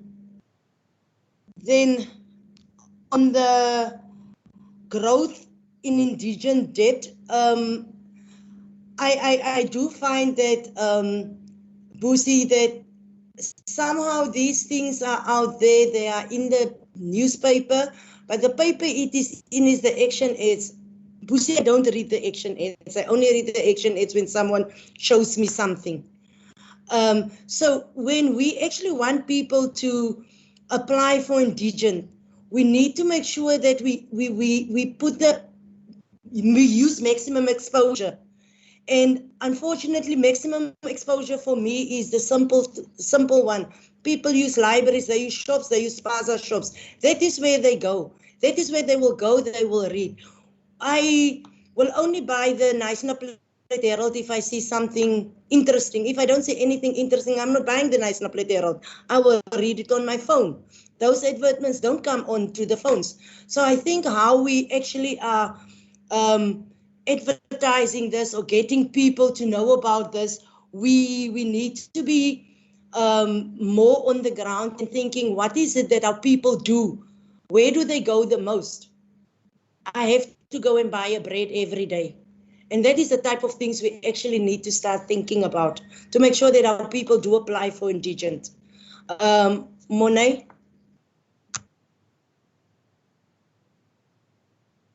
Thank you, Councillor. I do agree with you, Councillor, that we need to look at innovative ways now to reach our customers as well. And one of the key aspects is advertising through your social media, and your is very important.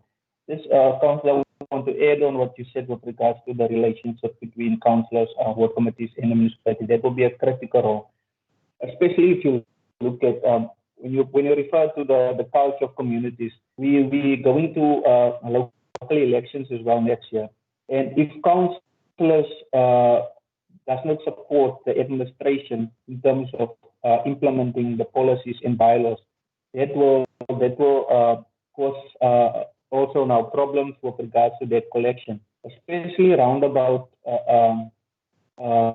elections. There's a culture of promises made by councillors, and then it affects the administration as such.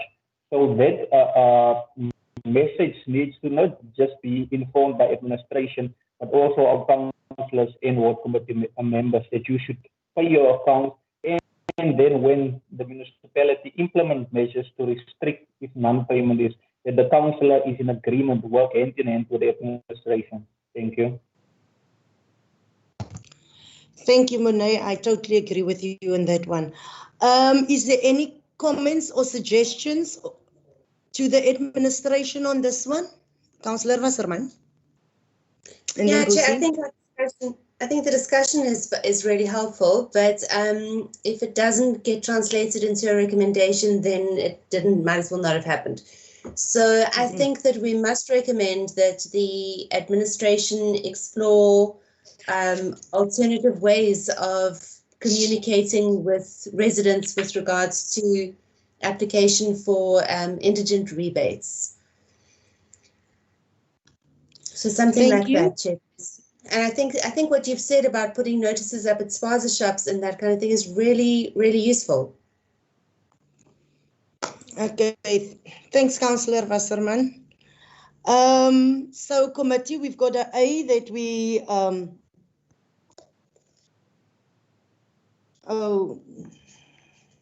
let's just go to the recommendation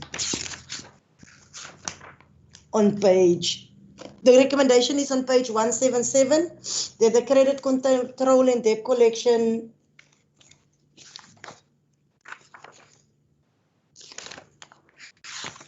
yes, it is the same report. Okay, that the credit control and debt collection statistic for the quarter ended 13 June be noted. Then we will add a B, like Councillor Wasserman said, that we explore innovative ways of reaching our communities for apply for indigent. Councillor Wasserman, committee. Yeah, I think that's great. Thanks, Chair. Thank you. Then we go with that recommendation. Then we're on 6.7, capital budget report, page 178. Questions.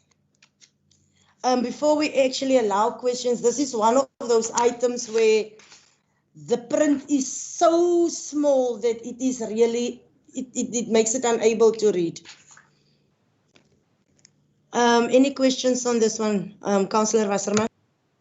Chair, just exactly as you've said, I really struggled to read what the information was in this report, so that makes it very difficult to engage on it.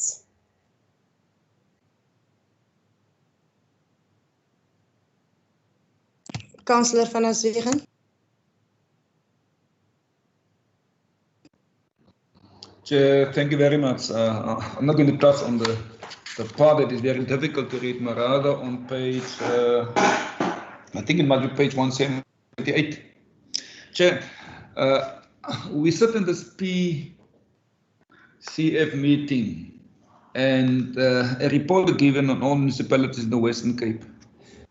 And was actually, and we should actually really do this more often, give credit where it's due. When you sit there and you listen that 18 municipalities in the Western Cape did not spend 50% of the capital expenditure, and we look at Knysna that we spent 73%, it's a clear indication that our staff did adhere to the request of councillors to spend the money that we budget. So I just want to take this opportunity, Chair, to thank our staff, especially in the technical department, as well as the housing and community services, for the effort in making sure that if we budget money, that we spend it. So thank you very much to them. Thank you, Mayor. Anyone else on this report? If not, then we will go with the recommendation on page 180. Yes. The A and B committee Yes. members. Okay. Then we move to the next item, 6.8 summary of investments, Q4 of 2020. Any questions? Then we go with the recommendation on page 185. Yes. Okay, now let's find the other page. Then we're on 6.9, summary of external loans, Q4 of 2020, recommendation on page 199. Oh, Councillor van Aswegen, Mayor. No, Chair, my hand was up for the previous item on 6.8. That loan of 4.4 million that we still owe DBSA. And I still do not understand why we should cede that amount of money to a loan that we only owe 4.4 million. That we ceded 24.4 million to a loan that is 4 million. And I would love just our finance department to find out from them what is happening here, because it really does not make sense that you ceded that much money to a loan of 4.4. Thanks. Thank you, Mayor. Mayor, do you want a question now? Or do you think maybe we can give you a question in the next meeting so that the finance department can go and explore on what you've just asked? No, it's fine, Chair. I will wait for the next meeting, or let me rather engage with them personally. Thanks. Thank you, Mayor. Oh. On 6.9, got it. The recommendation is on page 199. Do we go with that recommendation? Yes, Chair. Okay, then we're on 6.10, the quarterly withdrawal report. Recommendation is on 206. There's an A and a B. Yes. Do we go with it, the recommendation? Yes, Chair. Okay, then we're on 6.11, which is now the corporate matters. Committee, do we take a break now to go through the minutes of the previous meeting? Councillor Tiokolo. Thanks. No, sorry, Chair. Just wanted to apologize. I lost some signal there for the, I think it was 5 to so minutes. Just wanted to apologize, Chair. Welcome back. Councillor Weideman. Thank you, Chair. I just wanted to ask before you go over to corporate, I have had a lot of complaints about people not receiving their electronic accounts. Okay, is there perhaps, can somebody just please explain to me why not?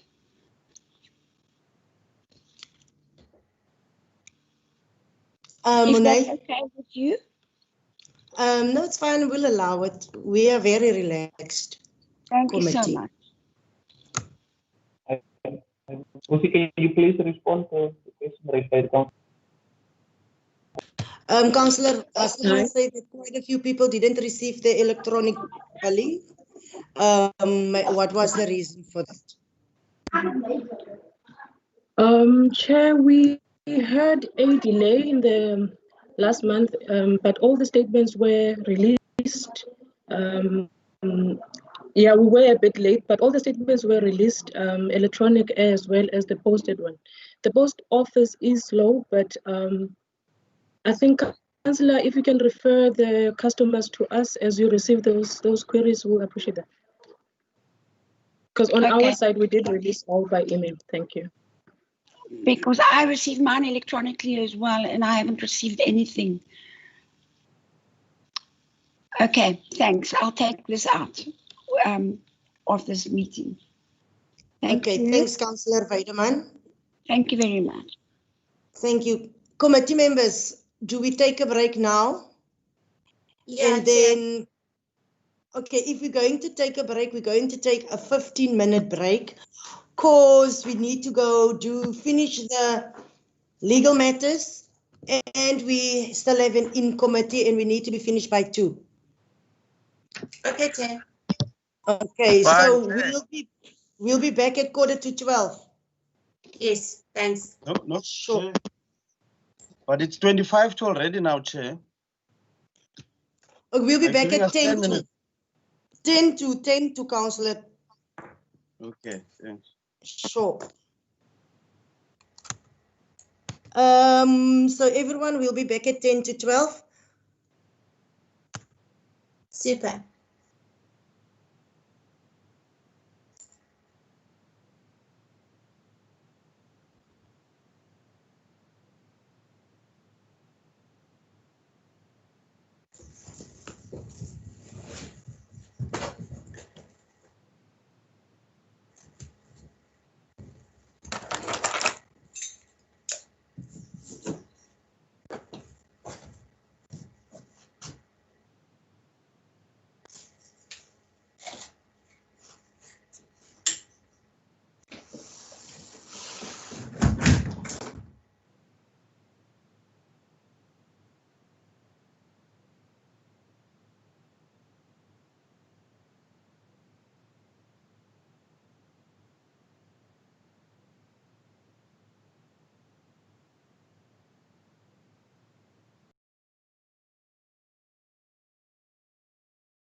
I'm here, Chair. Okay, if we are back, Councillor Wasserman, we're going to do the minutes of the meeting of 7 July 2020. I just need to make sure that properties manager is here. Nonslashla, you here?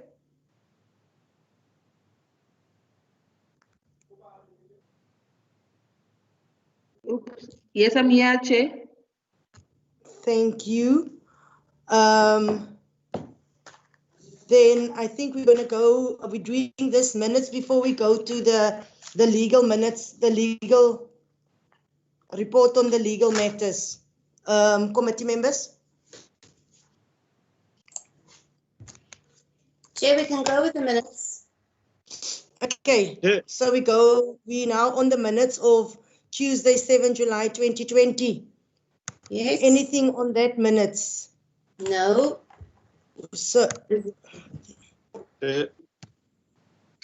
let's just get to the end here again. Okay, so we know this minutes of the 7 July. Chairperson. Yes. Chairperson, just on the minutes, Chair, just want to check if that has been captured correctly. On page 6, it says that the application, the item G0707-2020, Chair, it says that the application to purchase Servitude Road alongside ERF 13066, NISNA be referred to as a special financial and corporate services committee to enable the director corporate services to arrange a site visit with all relevant stakeholders prior to the MACO meeting scheduled for 22nd of July. I just want to understand, Chair, is that correct? Was it for the MACO or for the actual financial? Is it captured? Was it captured correctly? Was it actually for the MACO or for the special finance and corporate services thing? It was for the committee, but it does say that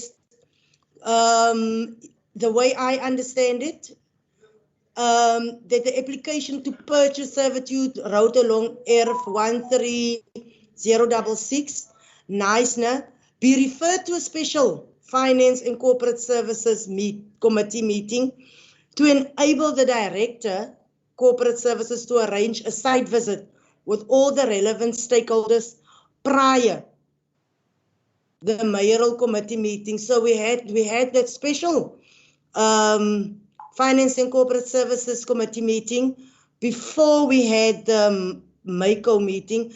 So that site visit was arranged, so this is captured properly. Okay, Chair. No, I just want to make sure that I understand it correctly, because for me, it looks like now we were referring it to the special, because I remember when we were trying to get this special finance corporate, because we were going to have site visits, but I'm not sure where the MACO enters now. But it's fine, Chair. We can move on with that one. I don't feel strongly about it. You don't feel strongly about the wording? Yes, no, Chair, as long as everyone understands it's fine.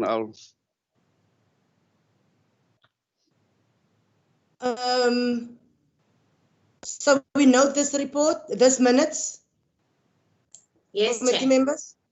Yes. Okay, now, is there any matters arising from this minutes? Because remember, we did the matters arising and we didn't approve these minutes. So now, is there matters arising in this minutes, which must also now be recorded? Committee.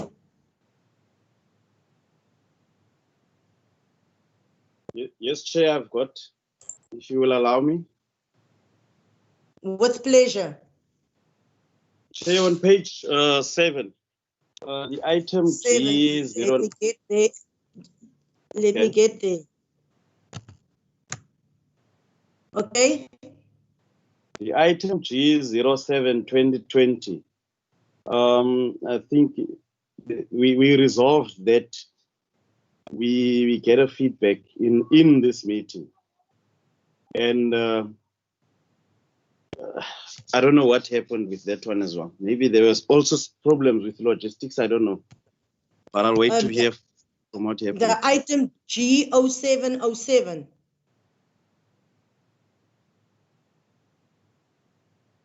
Tiokolo? It's G0907. G09. The last one on page 7.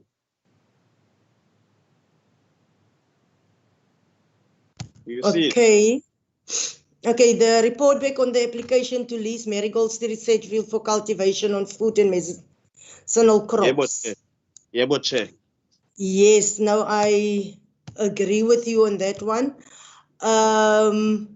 We haven't got any feedback on that one yet. I think if you've got more matters arising, let's deal with it so that we can, when the properties department respond, they respond once. So Thanks, the floor Chair. is yours. That's the only one for me, Chair. Thanks. The only one. Okay, thank you, Nonhlanhla. Directed through you, Nonhlanhla. Hi, thank you, Chair. We are still waiting for a report from IHS with regards to this because I think the biggest issue here was the usage of the cottages and who's currently occupying the cottages. And also, I think it's also the development plan of that area that they're supposed to provide us in order for us to clearly see if there is space for the welfare center. There'll be space for the play park for the kids. So we're just waiting for that report from them. They haven't provided us that report for us.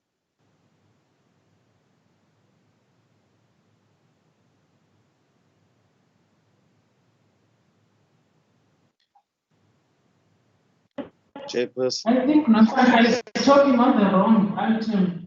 Nonhlanhla, it's G09, the one about the medicinal crops. Oh, sorry, I thought it's the Kayaletu Dorothy Broster child welfare. Sorry, I thought it's about that one. Let's see.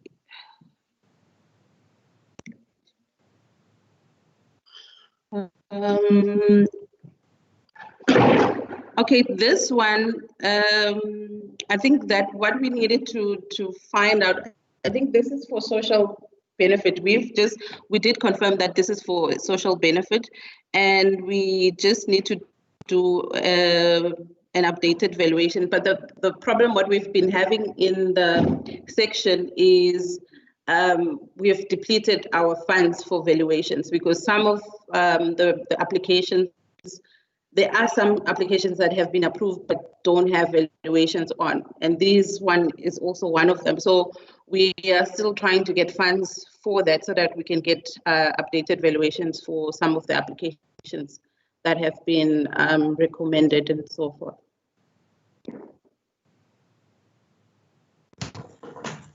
Thank you, Nonhlanhla. Is there any? There's no other matters, Councillor Tiokolo. Does that answer your question? Yes, it's answered, Chair. But just for a suggestion, Chair, so that when we move forward with these items, we do this.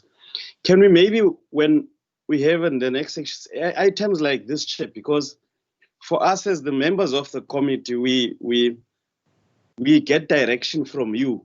So maybe if for you to make sure that the items that we said must come to a next section 80, they are there. When you look at your agenda before this, you ask these relevant managers or directors, where is this item? Where is this item? So that when we get to the meeting, you give us direction quickly, just to assist us there, Chair. Thanks. Noted, Councillor Tiokolo. Thank you, committee. Can we now move? Yes. Okay, so we are now on HR matters. 6.11. I just need to find out if Melanie is back. She had a matter that she needs to attend to, a family matter. So Marilyn, if did you get hold of Melanie? And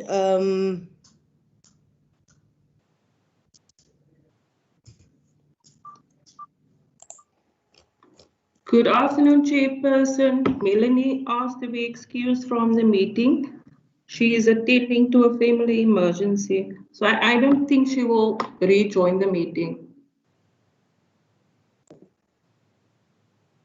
And then Marilyn, I'm sure you will be able to answer to the best of your ability on questions that you can answer. Yes, Chairperson. Thank you. Monet, I see your hand is up. Thank you, Chair. Chair, I just wanted to ask whether the other managers for finance may be excused except me. Monet, we've got an in-committee of which we would probably want you present. But then I suppose the others could be excused. Committee members, do you think they can be excused? Let me rather ask the committee. Yes, Chair, I think it's fine. They can leave. Okay, Monet, you're excused. The other officials is excused, I think, except you. We will need you in the committee. Thank you. Councillor Wasserman, I saw your hand. And Teokolo. Thanks, Chairperson. I have a question on page 218 of the agenda. Chair, this is the Willemse versus Knysna Municipality and others matter. I see that Cliff Decker Hofmeyer, if I'm understanding that abbreviation correctly, has been appointed, and that we have spent 90,327 rand on them.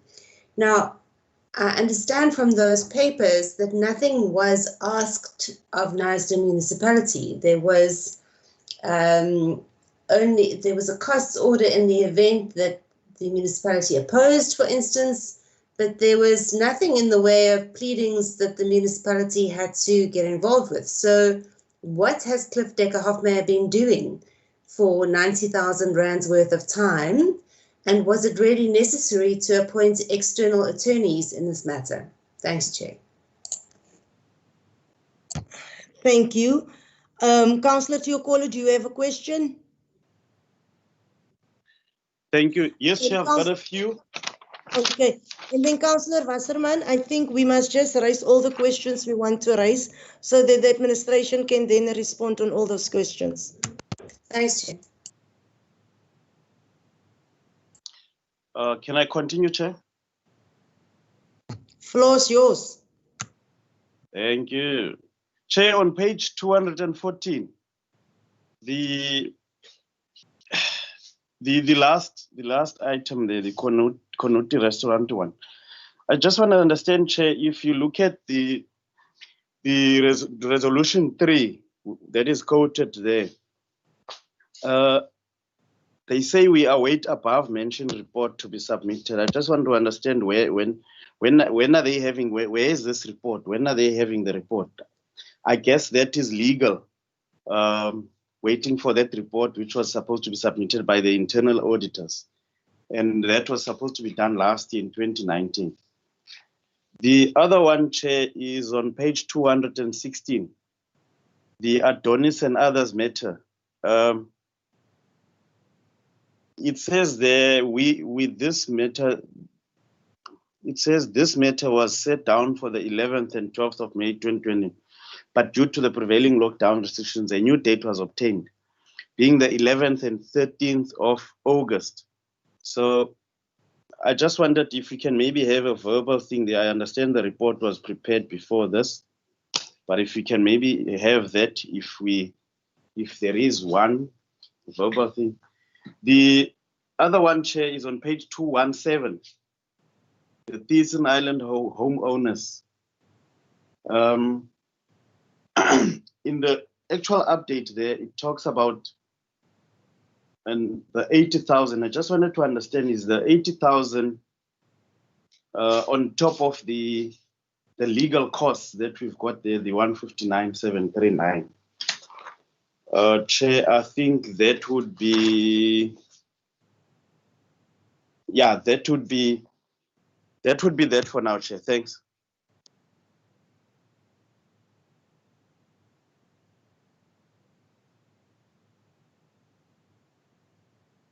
Chair, can I maybe sneak in the last one?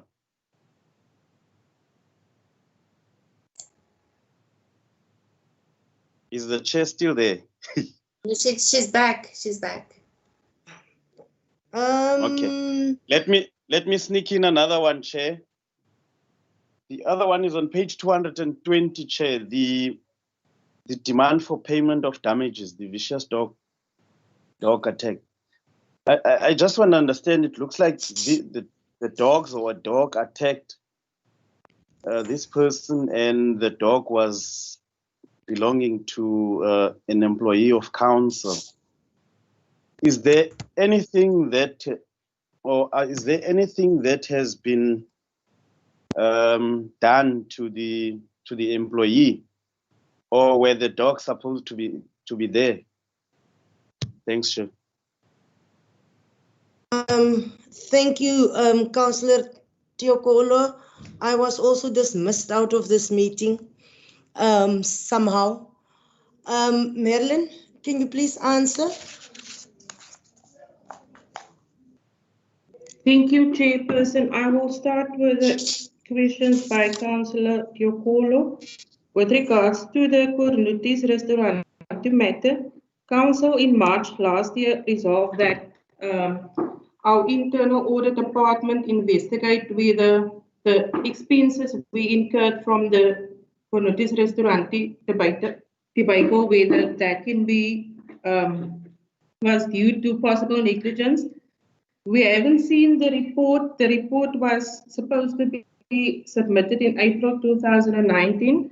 At the time, the department did provide our internal audit section with all the necessary documents we had. We also provided them with the copies of the file that was with our attorney of record at the time. But at the moment, I'm not in a position to state when that report will be submitted to the Section 18 for further perusal and discussions. Then the other question was on the donors matter. The parties sat down on the 11th of August, but the applicants actually, they requested further particulars and they provided us with a whole list of documents that they need access to. So that further particulars has to be sorted out before the actual trial can commence. So our attorney of record is in the process of obtaining that further information as requested by the applicants. At the moment, we're not sure when the actual trial will commence because you have to first sort out the further particulars in order for the parties to fully prepare for the trial. Then the other question was on the Thyssen Island matter. We spent 159,000 Rand on legal costs, that is for the attorneys, and the 80,000 Rand is additional to the 159 because the 80,000 Rand that we need to pay was for the legal fees of the applicant. So that amount is separate from the 159. With regards to the Willemse matter, as the question was posed by Councillor Wasserman, the 90,000 Rand paid to Cliff Decker Hofmeyer, I know that they were initially briefed on the matter and the initial instruction was that they will only be monitoring the case.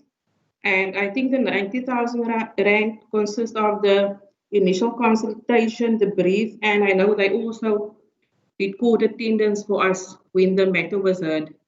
And since they are located in Cape Town, I think the appointment was easier to have them attend to court than appoint an attorney, a local attorney, who had to travel to Cape Town to attend the court.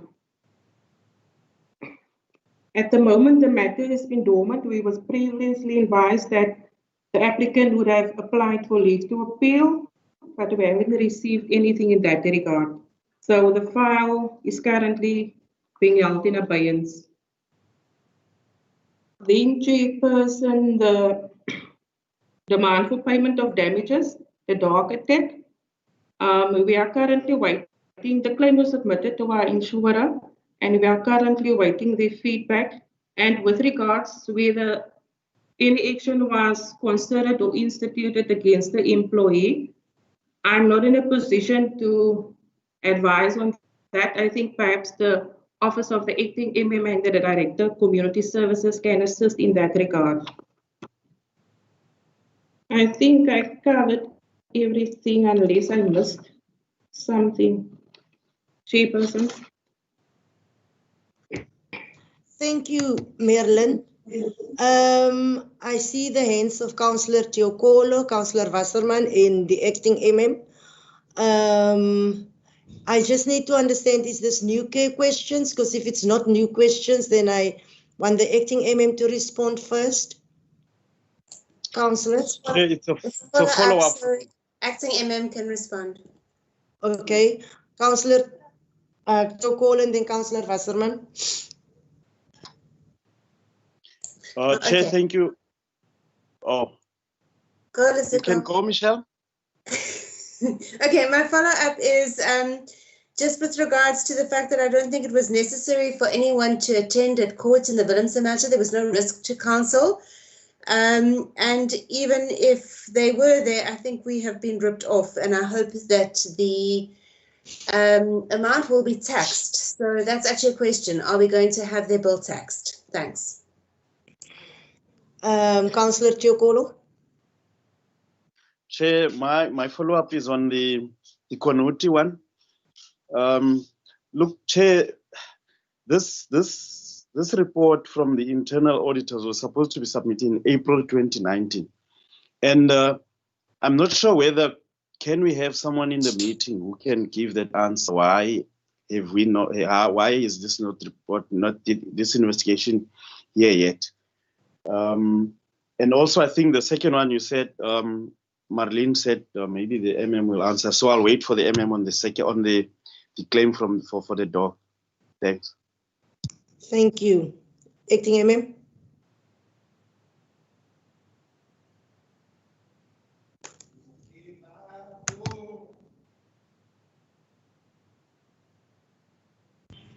Chairperson, just yes, sorry, I took a while to unmute my mic. But just in respect of the bill from Cliff Decker Hofmeyer, we'll have a look at what the bill entails and make sure that we are only billed for real expenditure. We'll have a look at that, and if needs, we will have the bill taxed. Chair, in respect of the other matter that Councillor Lazuko raised, just the context of the matter, Chair, is that this is an employee of the municipality that lives on a facility of the municipality in a property, in a house belonging to the municipality, and the employee owned because the dog has subsequently been put down. The employee owned a dog who attacked the child in question. So it is for that reason that the council is cited as a respondent in this matter on the basis of vicarious liability. I do not have information about the disciplinary process. If there was a disciplinary process, I'm not sure about it. I wonder if Director Community Services perhaps have some information on that, and perhaps we must, Chair, because of the sensitive nature of this matter, just ask that we'll consider the question asked by Councillor Tsukolo, and if needs be, in a further meeting, report back to Council about that. And we'll also consider what the form of that report back must be. Thank you, Chair. MM? Councillors, any other questions? Nothing. Councillor Teokolo? No, Chair. No, Chair, thanks. We'll wait from the MM. Thanks, Chair. Okay, then we note this report. Yeah, nothing. Yes. Okay, now we go to the item 6.12, Human Resources Quarterly Report for the month of June. And Sorry, Chair. I'm listening, Councillor Wasserman. Chairperson, there was a question that was asked, the follow-up from Councillor Chokolo with regards to the internal audit's investigation into the Cornutis matter. And I think that should have come to us in April 2019. So I'm just thinking perhaps we should resolve or recommend that report must come to our next meeting because it has been delayed for a year and a half. Agreed, Councillor Wasserman. Thanks, Chair. So we can add that as a B. Okay, so we have an A where we note the report, and then a B that that report on the Cornutis matter come to the Section 80 ASAP. Maybe if we can say the next Section 80 committee meeting? Yes, please. Okay. Thank you. Thanks, Councillor Wasserman.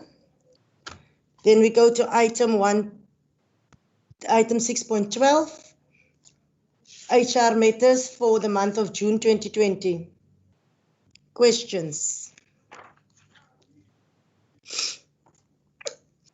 If there's none, then we note that report. Then we go for HR matters in July. Oh, Councillor Teokolo.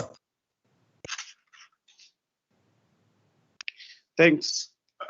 Thank you, Chair. No, I just wanted, Chair, when we start with this, I know the director pointed it out front that there were some reports. I think it was the CDW's, the CWP report, the public participation report that is not on this.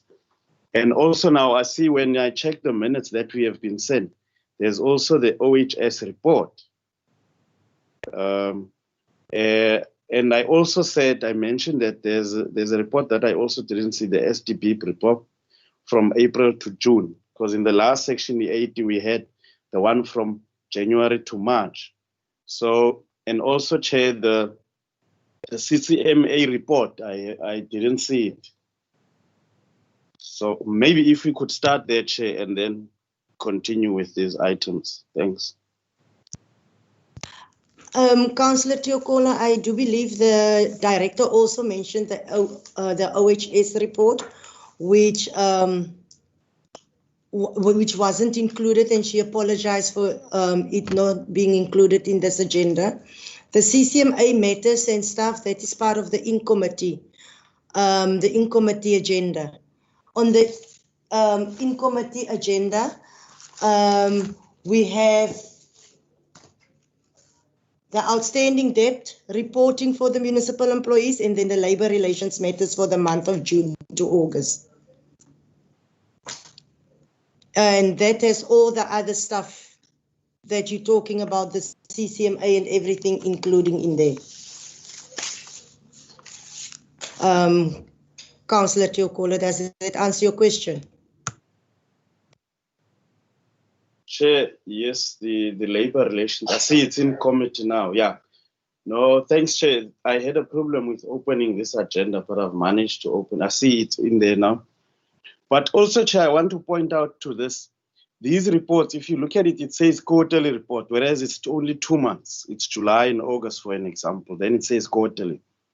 If you look for an example in the previous quarter, which is from April to June, it was also 2 months and we didn't get June. So if you can maybe also just rectify that, not to say it's quarterly, it's a monthly one.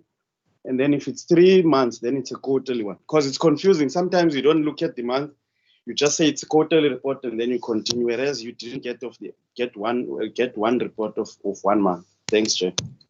Noted, Councillor Teokolo. We note that. Any questions on the HR matters? On 6.12, and then we also have 6.13, which is July to August.